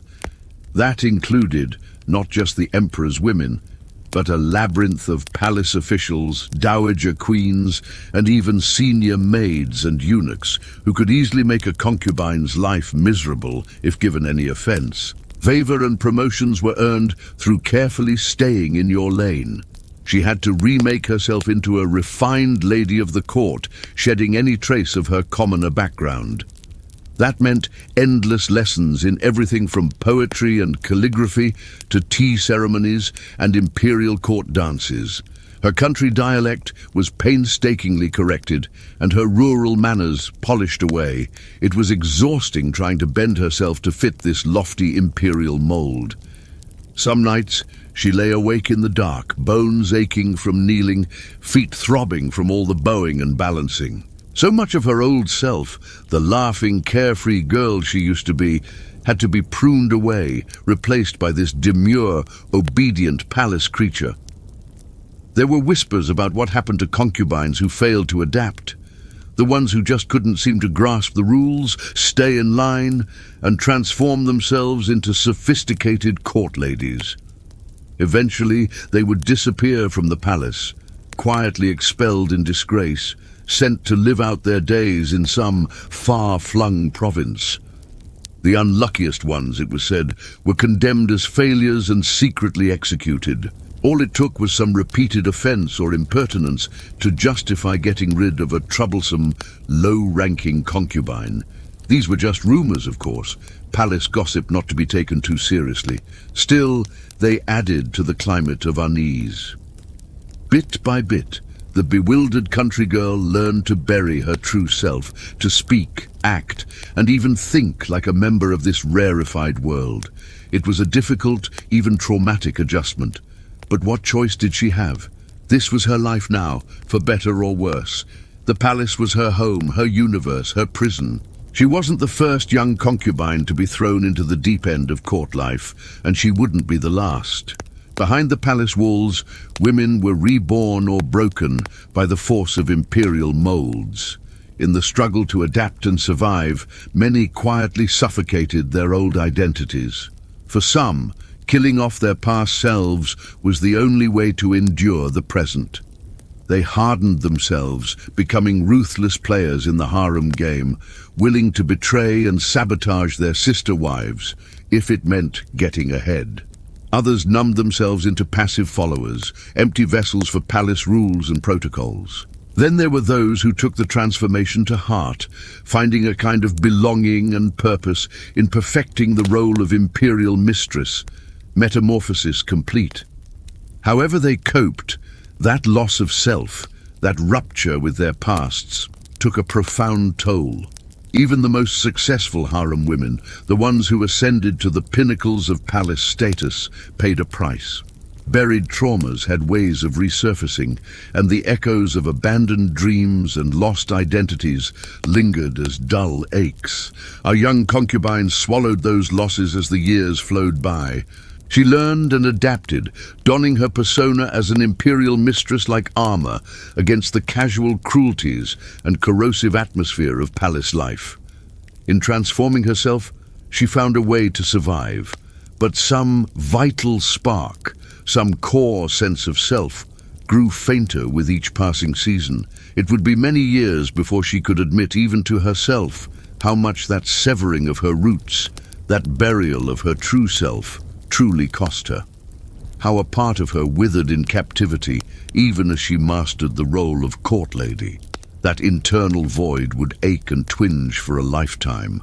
But those insights came later, after decades of harem life wore away her illusions. In those early days, all her energy went into the wrenching metamorphosis from country girl to palace concubine, into learning the Byzantine ways of her gilded cage and appeasing her imperial keepers. Small victories, like memorizing the proper court greetings or being praised for her tea-pouring skills, stood out like bright moments in the lusterless toil of transforming herself. They were fragile affirmations that maybe, with enough effort and sacrifice, she could craft an acceptable place for herself in this forbidding world. The scheming and betrayals that swirled through the palace, harem could reach truly operatic proportions. Take the tale of Consort Qi, who ruthlessly plotted the downfall of her chief rival, Consort Fang. Consort Fang was a renowned beauty, known for her gentle nature and devotion to the arts. She quickly became a favorite of the Yongjung Emperor, spending many intimate evenings playing music for him in his private chambers. But this growing closeness did not go unnoticed by the other concubines, especially the prideful and ambitious Consort Qi. She had entered the palace at a young age and clawed her way up the hierarchy through a combination of wit, seduction, and carefully cultivated connections with powerful eunuchs and dowager consorts. She bitterly resented playing second fiddle to the more modest and unassuming Consort Fang. So, Consort Qi hatched a devious scheme to frame her rival for theft.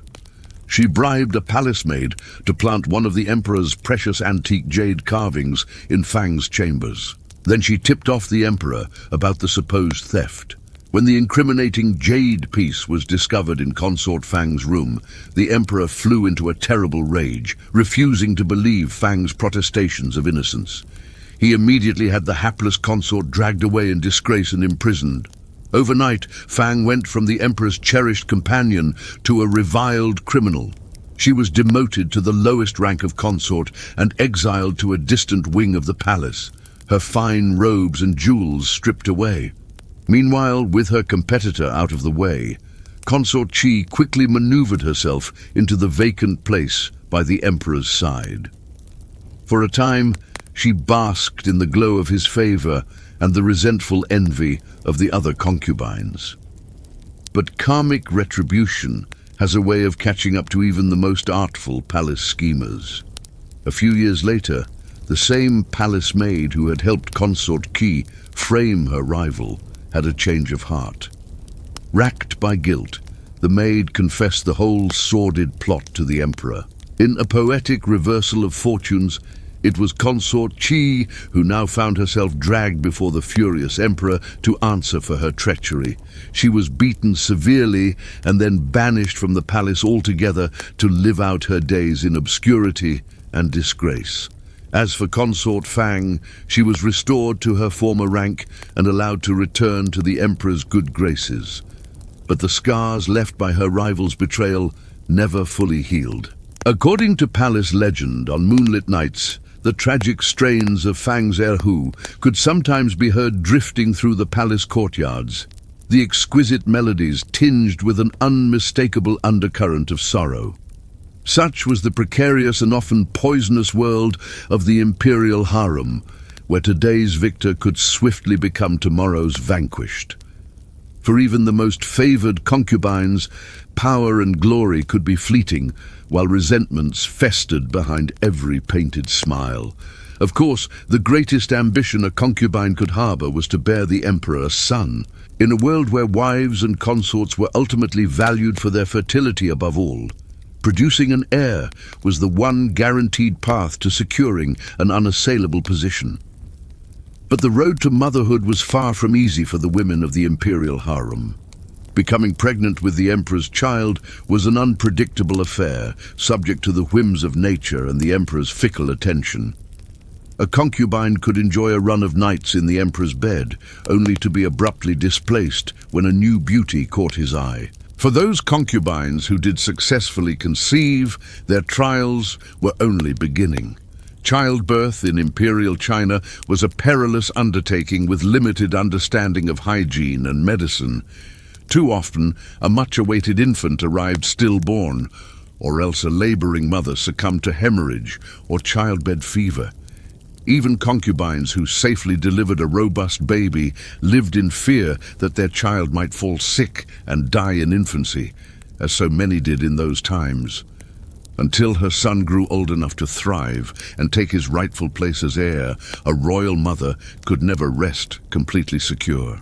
Among the thousands of hopeful young women who entered the palace gates as concubines, vanishingly few ever attained the apogee of bearing the emperor a son who lived to adulthood and one day took the throne himself.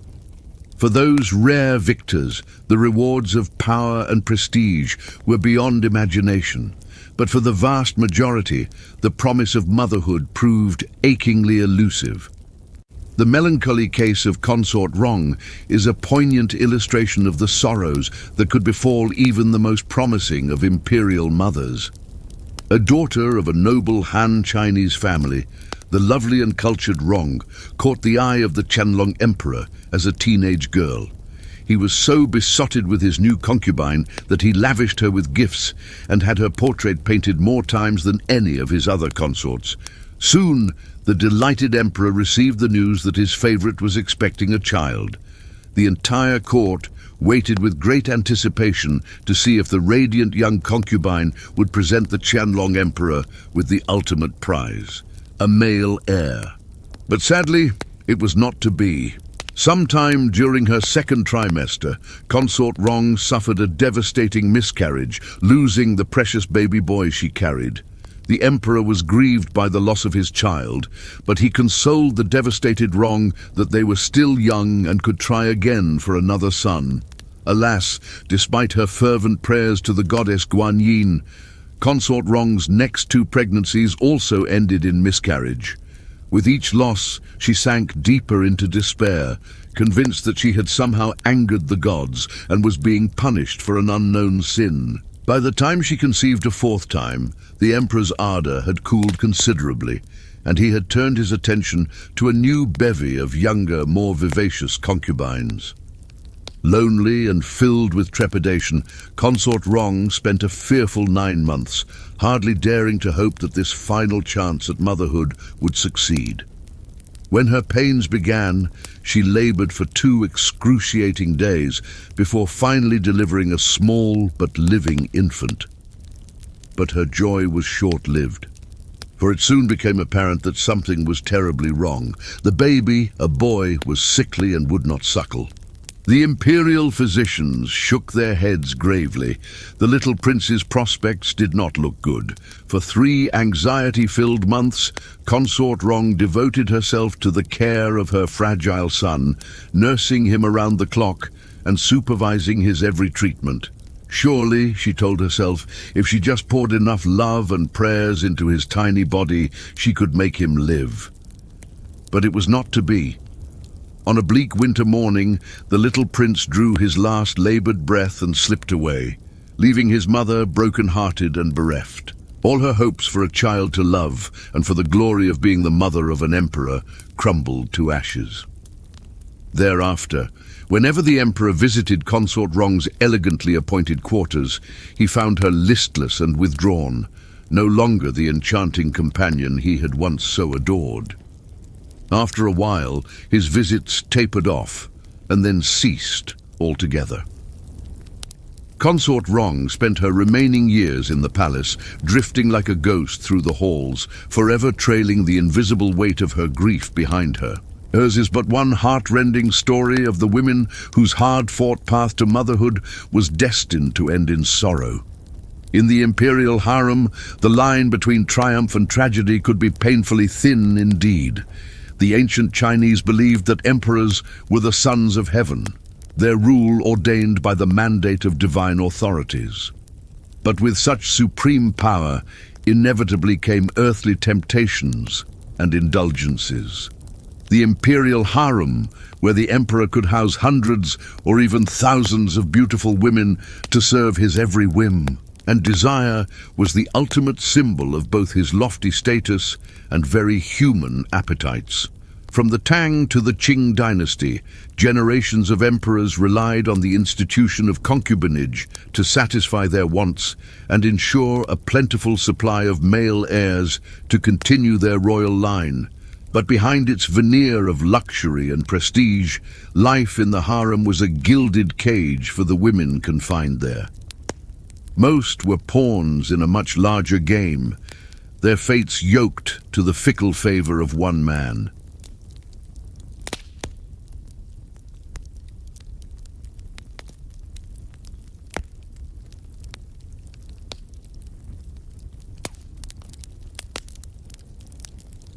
Take the story of Consort Ji, a minor concubine during the reign of Qing Emperor Daoguang.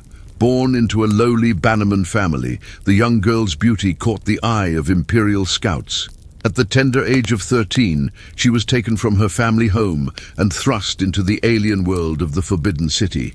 Imagine the culture shock of a sheltered teenage girl, accustomed to the humble routines of rural life, suddenly having to navigate the labyrinthine rules and customs of the palace. Even the simplest tasks, like eating, bathing, and dressing, were rigidly prescribed by rank and protocol. One misstep could bring humiliating punishment. At first, Ji floundered in this cold and forbidding place.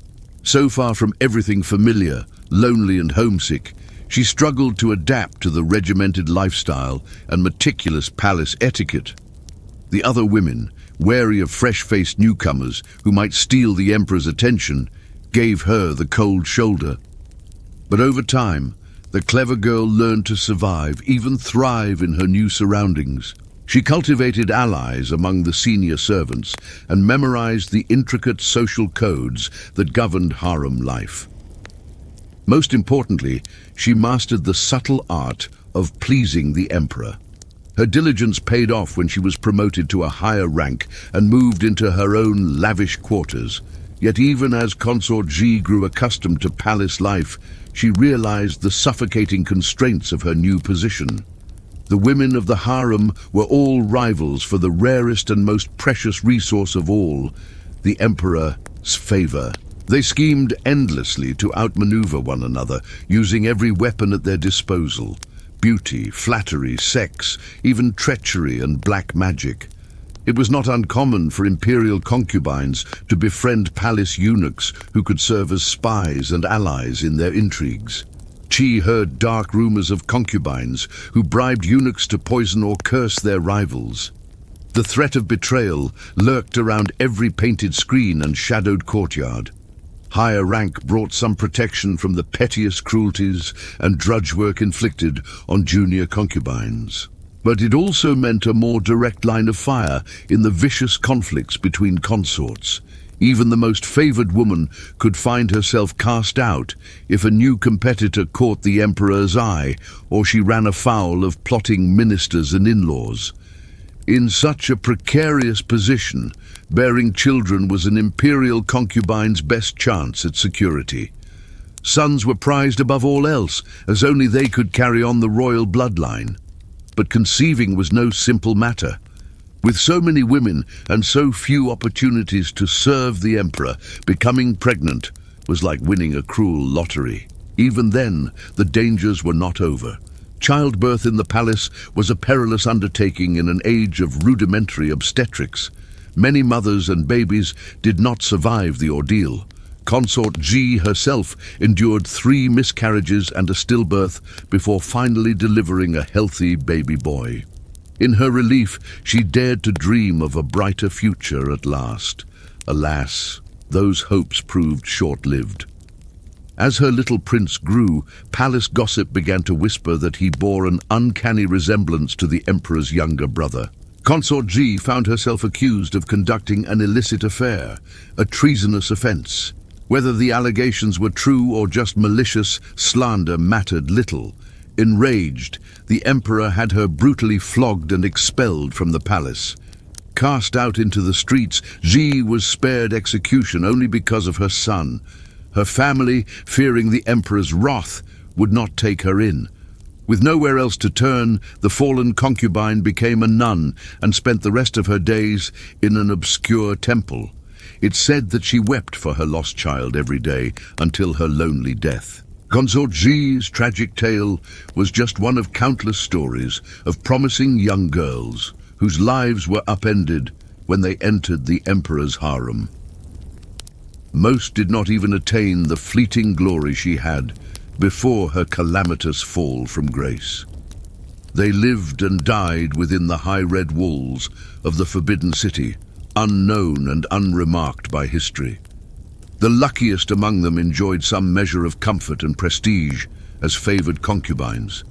They had sumptuous quarters, fine clothes and food, and small armies of servants to attend to their every need. Some even wielded a measure of influence from behind the scenes. But that influence was always precarious and could vanish in an instant with the emperor's changing affections.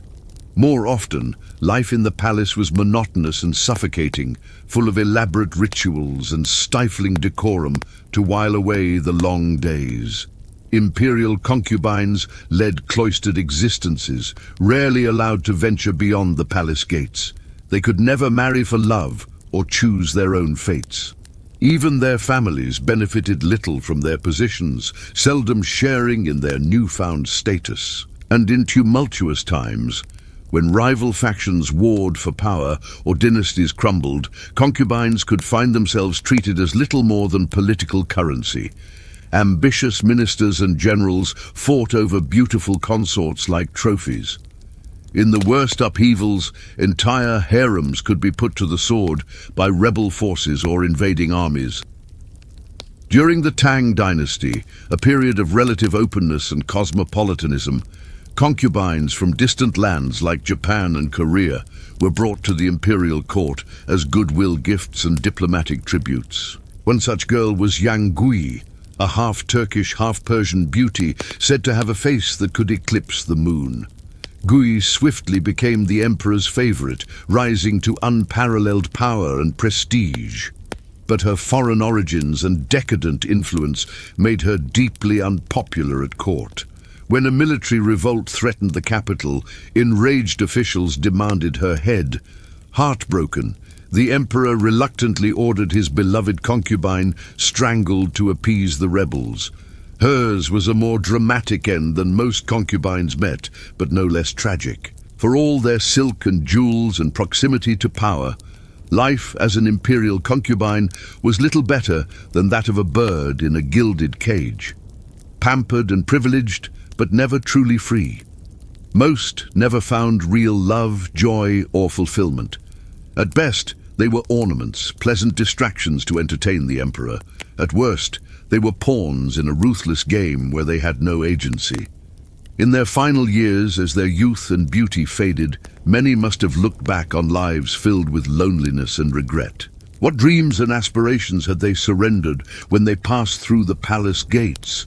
What might they have experienced and achieved beyond the stifling confines of the harem? Those questions, like so much of their lives, went forever unanswered, as they died as quietly as they had lived. The poignant stories of consort Ji, Yang Gui, and countless other imperial concubines offer us a glimpse beneath the dazzling veneer of China's royal court. They complicate the conventional image of the palace harem as a sensual paradise and remind us of the human costs of unchecked power and luxury. In many ways, the harem was a mirror for Imperial China itself, a place of great splendor and sophistication built on deep inequality and shocking brutality.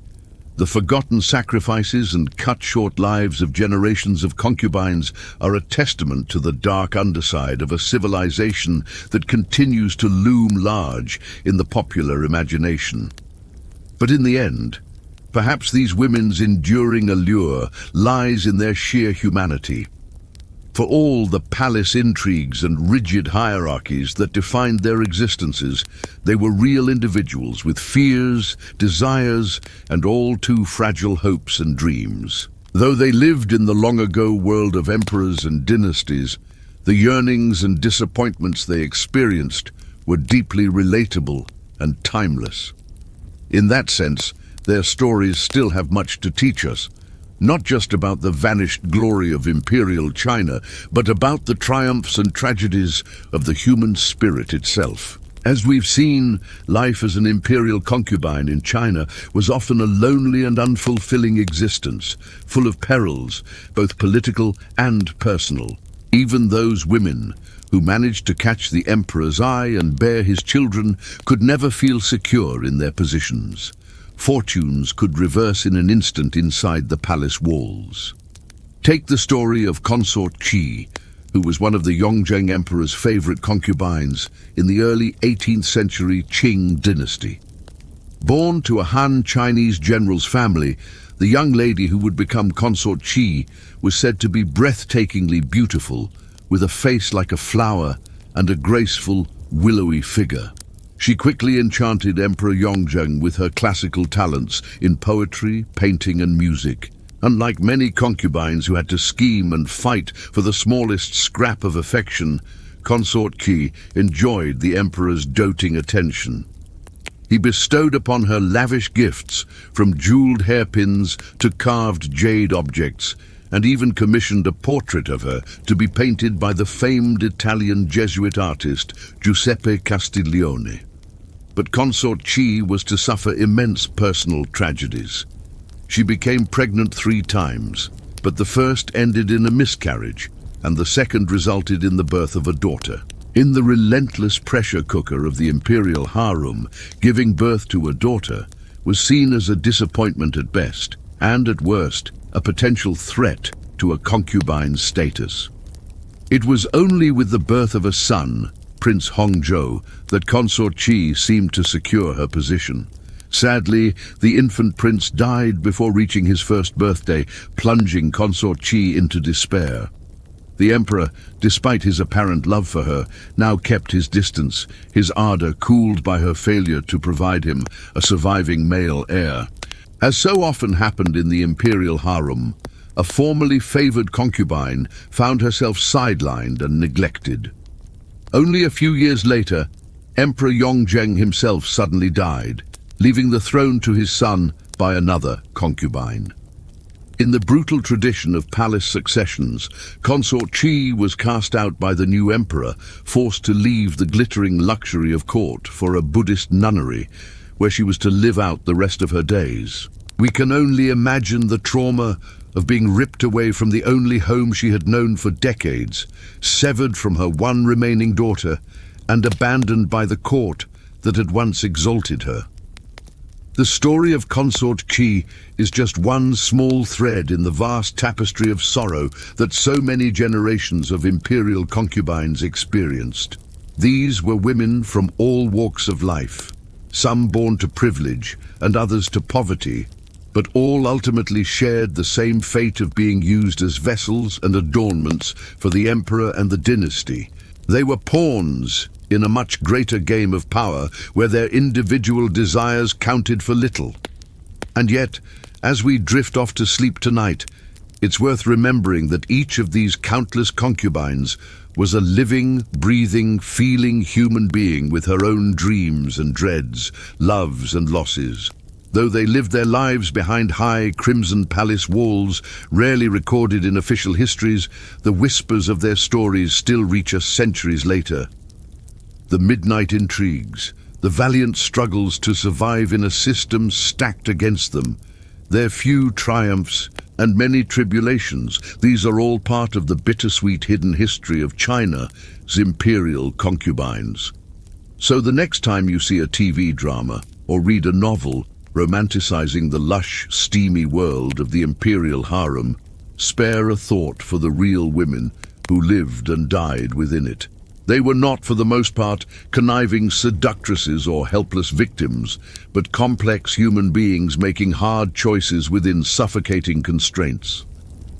In recognizing the harsh realities they endured, we pay tribute to their inner strength and resilience. The institution of concubinage cast a long shadow over Chinese history, one that stretched for thousands of years and over many dynasties. It shaped the lives of countless individuals, from the son of heaven on his dragon throne to the lowest kitchen maid who dreamed of a better future for her daughter. Its influence could even be felt beyond China's borders, in the kingdoms that sent their princess daughters to cement alliances with the emperor. But as the Qing dynasty crumbled in the early 20th century, so too did the system of imperial concubinage that had propped it up for so long. The last emperor of China, Puyi, was forced to expel the remaining palace women when the Japanese invaded in the 1930s. It was an ignominious end to an institution that had once seemed as eternal and unassailable as the Forbidden City itself. In the decades since the fall of the last dynasty, China has undergone wrenching revolutions and mind-boggling transformations. The cloistered, cosseted world of the imperial concubines now seems as distant as a dream, a half-forgotten relic of a past that many would prefer to leave behind. And yet the stories of these women continue to resonate through time, offering us a window into a world at once alien and achingly familiar.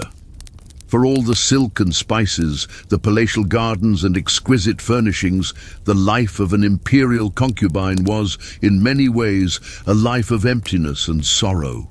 These lucky women who had the misfortune to catch the emperor's eye often found that the splendor of their surroundings only heightened their sense of isolation and powerlessness.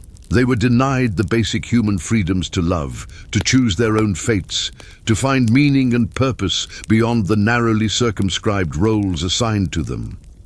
But even in the depths of their despair, some concubines managed to leave a mark on history. There were poets and artists who poured their sorrows into their work, leaving behind a legacy of haunting beauty. There were mothers who fought tooth and nail to secure a better future for their children, playing the ruthless game of court politics with skill and determination. And there were women who simply endured, day after day, year after year, maintaining their dignity and humanity in the face of unimaginable hardships. As we close our eyes and drift off to sleep, let us hold a space in our hearts for these long-ago women, our sisters across the centuries. May their stories remind us to cherish the freedoms we so often take for granted, and to honor the quiet acts of courage and resilience that have always sustained the human spirit, even in the darkest of times. The red walls of the Forbidden City still stand in Beijing, a silent testament to the vanished world of the emperors and their concubines. But the real monument to these women is the one we carry within us, the empathy and compassion that allows us to reach across the barriers of time and culture to recognize their struggles and their strength, their pain and their perseverance. In the end, perhaps this is the most enduring legacy of the imperial concubines, not the sons they bore or the intrigues they wove, but the way their stories continue to move us, to trouble us, to make us ask the deep questions about power and gender, about the human cost of mighty empires and glittering palaces. They remind us that beneath the sweeping currents of history, there have always been individual lives, individual loves and losses, individual triumphs and tragedies. And as we surrender to sleep's embrace, we carry a piece of their stories with us, woven now into the fabric of our own dreams. May we dream of a world where no woman is ever again trapped in a gilded cage, where no human being is ever again reduced to a pawn in someone else's game. May we dream of a world where every person, regardless of birth or circumstance, has the freedom to write their own story, to pursue their own path to happiness and fulfillment. This is the world that the Imperial concubines, in their own small way, helped to dream into being through their struggles and their sacrifices. It's a dream that remains unfinished, a work in progress that we are all called to carry forward. But as we do so, let us remember the women who came before us, the ones who endured so much in the hidden corners of history. Let their memory be a blessing and a guidepost, a reminder of how far we've come and how far we still have to go. And let their stories whisper to us as we slip into sleep's gentle darkness like the ghost of a long-ago lullaby, half remembered and half imagined, echoing softly through the ages. The life of an imperial concubine in China was often marked by intense loneliness, despite being surrounded by the hundreds or even thousands of people who inhabited the palace. For most concubines, contact with the emperor was sporadic at best. Weeks, months, or even years could pass without being summoned to his bedchamber. The vast majority never attained the status of a favored consort or the mother of the emperor's children. Instead, they lived out their days in the stultifying tedium and stifling seclusion of the harem. Her days were filled with little to occupy the concubine's time or talents. As women of the palace, they were barred from outside society. There was needlework to be done, instruments to be practiced, and poetry and calligraphy to perfect. But without the stimulation and variety of the wider world, the palace became a gilded cage of crushing boredom for many concubines. Friendships with other palace women might be cultivated, but the cutthroat competition for status meant that true connection was rare and risky. Any confidant could later become a bitter rival. Most crushing of all was the lack of genuine bonds of family and affection. Relationships with family and hometown friends were severed when a young woman entered the palace, often never to be seen again. Any children she bore the emperor would be raised by nannies and tutors, with the mother's role only occasional and distant. Most concubines never had the chance to experience romantic love, as their only sanctioned outlet was an emperor they barely saw and who had hundreds of other women to choose from. Even the rare concubine who gained the emperor's special favor could lose it as quickly as she had won it. The story of Consort Qi, a concubine during the reign of the Qianlong emperor, poignantly illustrates the loneliness and sorrow that were so often the lot of these trapped palace women. As a young girl from a scholar-official family fallen on hard times, Qi was selected for the imperial harem for her intelligence and musical talents, as well as her beauty. She quickly became known in the palace for her skill on the guzheng, or Chinese zither. Her music so captivated the emperor that she rose to become one of his favored consorts. But Consort Qi's charmed life was not to last. Court politics and harem rivalries were a constant peril. She found herself demoted and out of favor after offending the emperor's higher-ranked empress. Worse still, despite her many years in the emperor's good graces, she had never been able to give him a son. As she entered her 30s, her prospects for conceiving greatly diminished in a time without reliable fertility treatments. The lonely years stretched ahead of her, banished to a far corner of the palace, without even the hope of a child to keep her company. Late in life, long after Emperor Qianlong had passed away, Consort Qi penned a melancholy poem reflecting back on her years in the palace.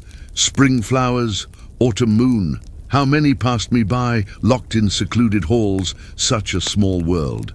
The zither strings are silent now, its case covered in dust. A caged bird longs to spread its wings and sing a song of sorrow. Qi's poignant words speak not only for herself, but for the many generations of imperial concubines whose lives were marked by futility, frustration, and a profound lack of human connection. Even at the highest pinnacle of the emperor's favor, true happiness eluded them. The luxuries, status, and pleasures they enjoyed came at the cost of their freedom and personal fulfillment. In the stifling world of the palace, even the most fated beauty was ultimately no more than a bird in a gilded cage. So it was for Wu Rong, a concubine of the 12th century Emperor Gaozong of Song.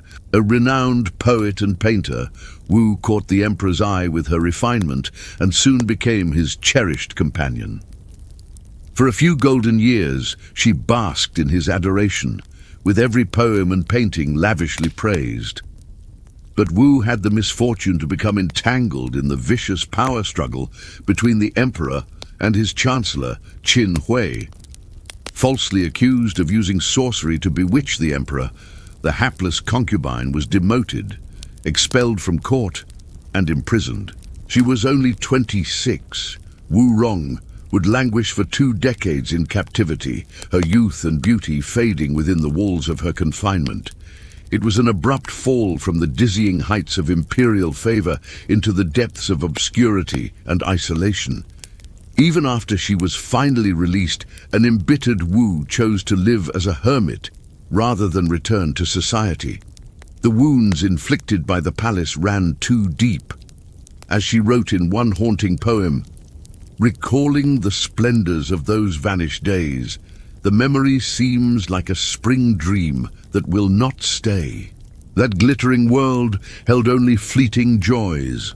In the end, this floating life is nothing but void." Wu Rong's tragic tale underscores the capriciousness of fate that stalked even the most exalted imperial consorts. The same palace that had raised her up so high ultimately dashed her back down without mercy. For a flickering moment, she had the love of the most powerful man in China. But in the end, like so many ill-starred concubines before and after her, Wu was only a powerless pawn to be used and discarded at the whims of men and the machinations of the court. The theme that runs through the lives of women like Consort Qi and Wu Rong is one of yearning for a fuller life beyond the stifling confines of the palace, for lasting bonds of love and family, for a sense of autonomy and control over their own destinies. But for most concubines, these basic human needs remained painfully unfulfilled. The lucky few who found some measure of status, stability, or self-actualization were the exceptions to the rule. More typical was the plight of the fragrant concubine, a title bestowed on a woman named Xiang Fei, who entered the Qing court in the 1760s. Of Uyghur Muslim background from the western borderlands, she was presented as a tribute gift to the Qianlong Emperor by a regional ruler. Renamed Fragrant for the pleasing scent said to emanate from her body, she soon became the aging emperor's favorite, doted upon for her fresh beauty and innocent charm. But the fragrant concubine's hold on Qianlong's affections made her a target for the ruthless Empress Dowager. Xiang Fei was tormented, beaten, and eventually murdered on the orders of the envious Empress. The emperor buried his beloved concubine in a lavish tomb, but could not even publicly mourn her, constrained by the rigid rules that governed imperial propriety and his duty to the senior empress. The fragrant concubine's bleak end shows how even the most favored consorts were ultimately expendable within the brutal calculus of harem politics. As a naive girl from the provinces thrust into the snake pit of the palace, she never stood a chance. In the end, she was seen by the court not as a person, but as an exotic plaything whose novelty value had expired. This objectification and commodification of women was the common thread that ran through the experience of imperial concubines, from the lowest maids to the highest consorts. They were viewed as adornments and assets to be collected and discarded at will, rather than as individuals with minds and hearts of their own. This fundamental lack of personhood meant that, for all their finery and luxuries, concubines remained trapped in a silken prison, powerless to determine the course of their own lives. The poignant stories of Consort Qi, Wu Rong, the fragrant concubine, and so many others lost to history shine a light into the shadows of the imperial palace, illuminating the human struggles that played out behind its forbidding walls. For all their proximity to the apex of power and wealth, the vast majority of concubines remained pitiable in their utter lack of real agency or fulfillment. They could only watch mutely from behind the silk screen as the great game of empire played out, forever on the outside looking in. In the end, the loneliness, frustration, and quiet desperation that marked the lives of generations of imperial concubines should make us question the dazzling surface glamour of their rarefied world. Behind the exquisite silks, glittering jewels, and sumptuous surroundings lay a much darker reality of exploitation, isolation, and the crushing of the human spirit. As highly prized commodities in a system designed to serve the needs of men and the dynasty, concubines were ultimately as disposable as they were alluring. Long after China's last dynasty fell and the institution of the imperial harem faded into history, the melancholy echoes of these women, as stifled hopes and wasted potential, continue to haunt us down through the ages. In recognizing the profoundly circumscribed existences they endured, we restore to them some measure of the dignity and personhood they were so often denied in life. The quiet tragedies of the women of the palace may have been buried by history, but they need not be forgotten. Though gone, their long-ago longings still speak to us across the vast gulf of years, a poignant reminder of the indomitable human yearning for a life of purpose, connection, and meaning. As we've seen, even those concubines who managed to catch the emperor's eye and bear his children were still vulnerable to the ever-shifting winds of palace politics. The story of Consort Qi, a low-born woman who rose to become one of the most favored consorts of the Jiaqing emperor in the 16th century, is a poignant example of how precarious a concubine's position could be. Born into a poor family, the young Consort Qi caught the emperor's attention with her beauty and quick wit. She soon found herself elevated to the rank of noble consort, showered with gifts and privileges. For a time, it seemed she could do no wrong in the emperor's eyes. She bore him a son, cementing her status, and the future looked bright. But palace intrigue is ever present, and Consort Qi had made enemies during her meteoric rise. The emperor's first wife, Empress Zhang, resented the newcomer who had stolen her husband's affections. When the empress's father, a powerful official, fell out of political favor, Empress Zhang seized the opportunity to exact revenge on her rival. Whispers began to reach the emperor's ears, rumors that Consort Qi was growing arrogant, putting on airs unbefitting her humble origins. Petty faults were exaggerated into grave transgressions. The emperor, growing older and more paranoid, began to doubt the woman he had once cherished. In a palace coup, Empress Zhang and her allies moved against Consort Qi. Trumped-up charges of disrespect and disloyalty were brought against her. Despite her pleas and protestations of innocence, the emperor, swayed by the empress's faction, demoted Consort Qi and had her imprisoned. Stripped of her rank and privileges, separated from her young son, Consort Qi spent her remaining years languishing in the cold palace, the part of the imperial harem reserved for out-of-favor concubines. She lived out her days in lonely obscurity, a once shining star now consigned to the shadows. Consort Qi's tale is a reminder of the knife's edge that imperial concubines walked. One moment a woman could bask in the glow of the emperor's adoration. The next, she could find herself cast aside. All her glories turned to ashes. The game of palace politics was a treacherous one, and even the winners could quickly become the losers.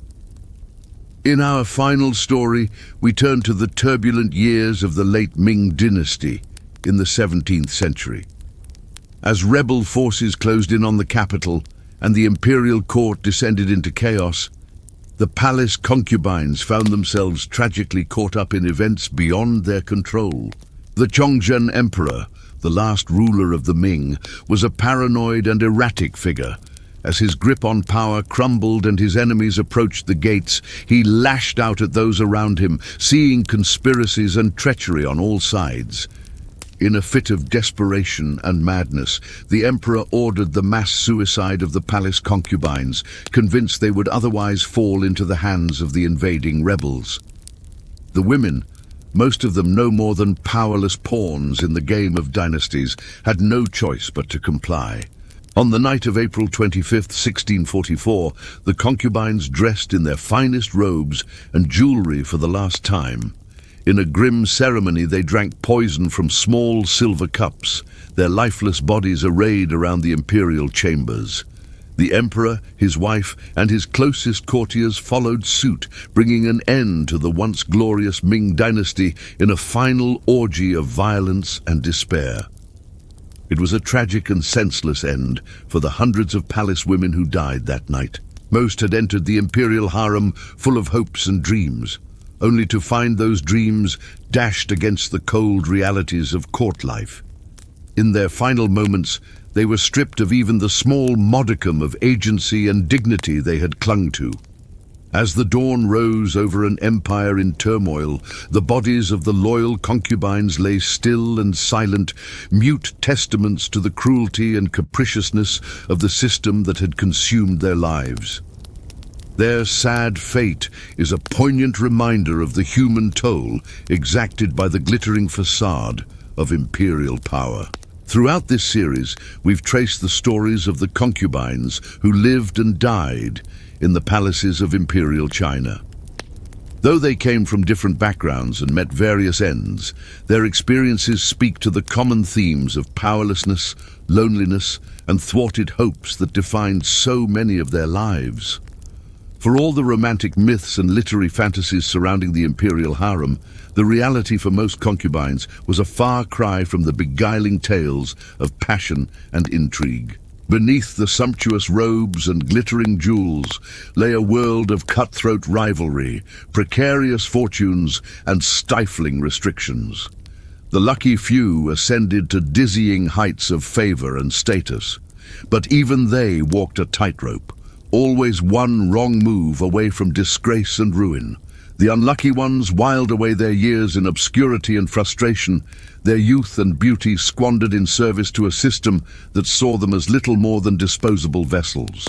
In the end, the institution of concubinage in Imperial China was a mirror for the society that created it, a world of rigid hierarchies, capricious power, and glaring inequities between men and women. The stories of the concubines, at once fascinating and heartbreaking, offer us a glimpse into this vanished world and a poignant reminder of the human costs of unchecked power and privilege.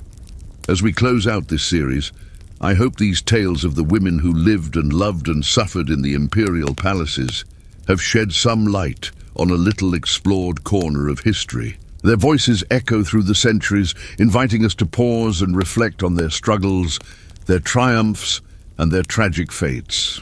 If you've enjoyed this journey through the annals of the Imperial Harem, I encourage you to like, subscribe, and share this series with others who might find it enlightening. There are so many more stories waiting to be told, so many more secrets of history to uncover. But for now, let us bid a fond farewell to the concubines of ages past, and let their memories linger with us like the fading notes of an ancient melody. May they rest in the peace and serenity that so often eluded them in life. And thank you, dear viewer, for joining me on this journey through the pages of history. Until next time, this is your faithful guide to the forgotten corners of the human story. Wishing you pleasant dreams and restful slumbers. Good night.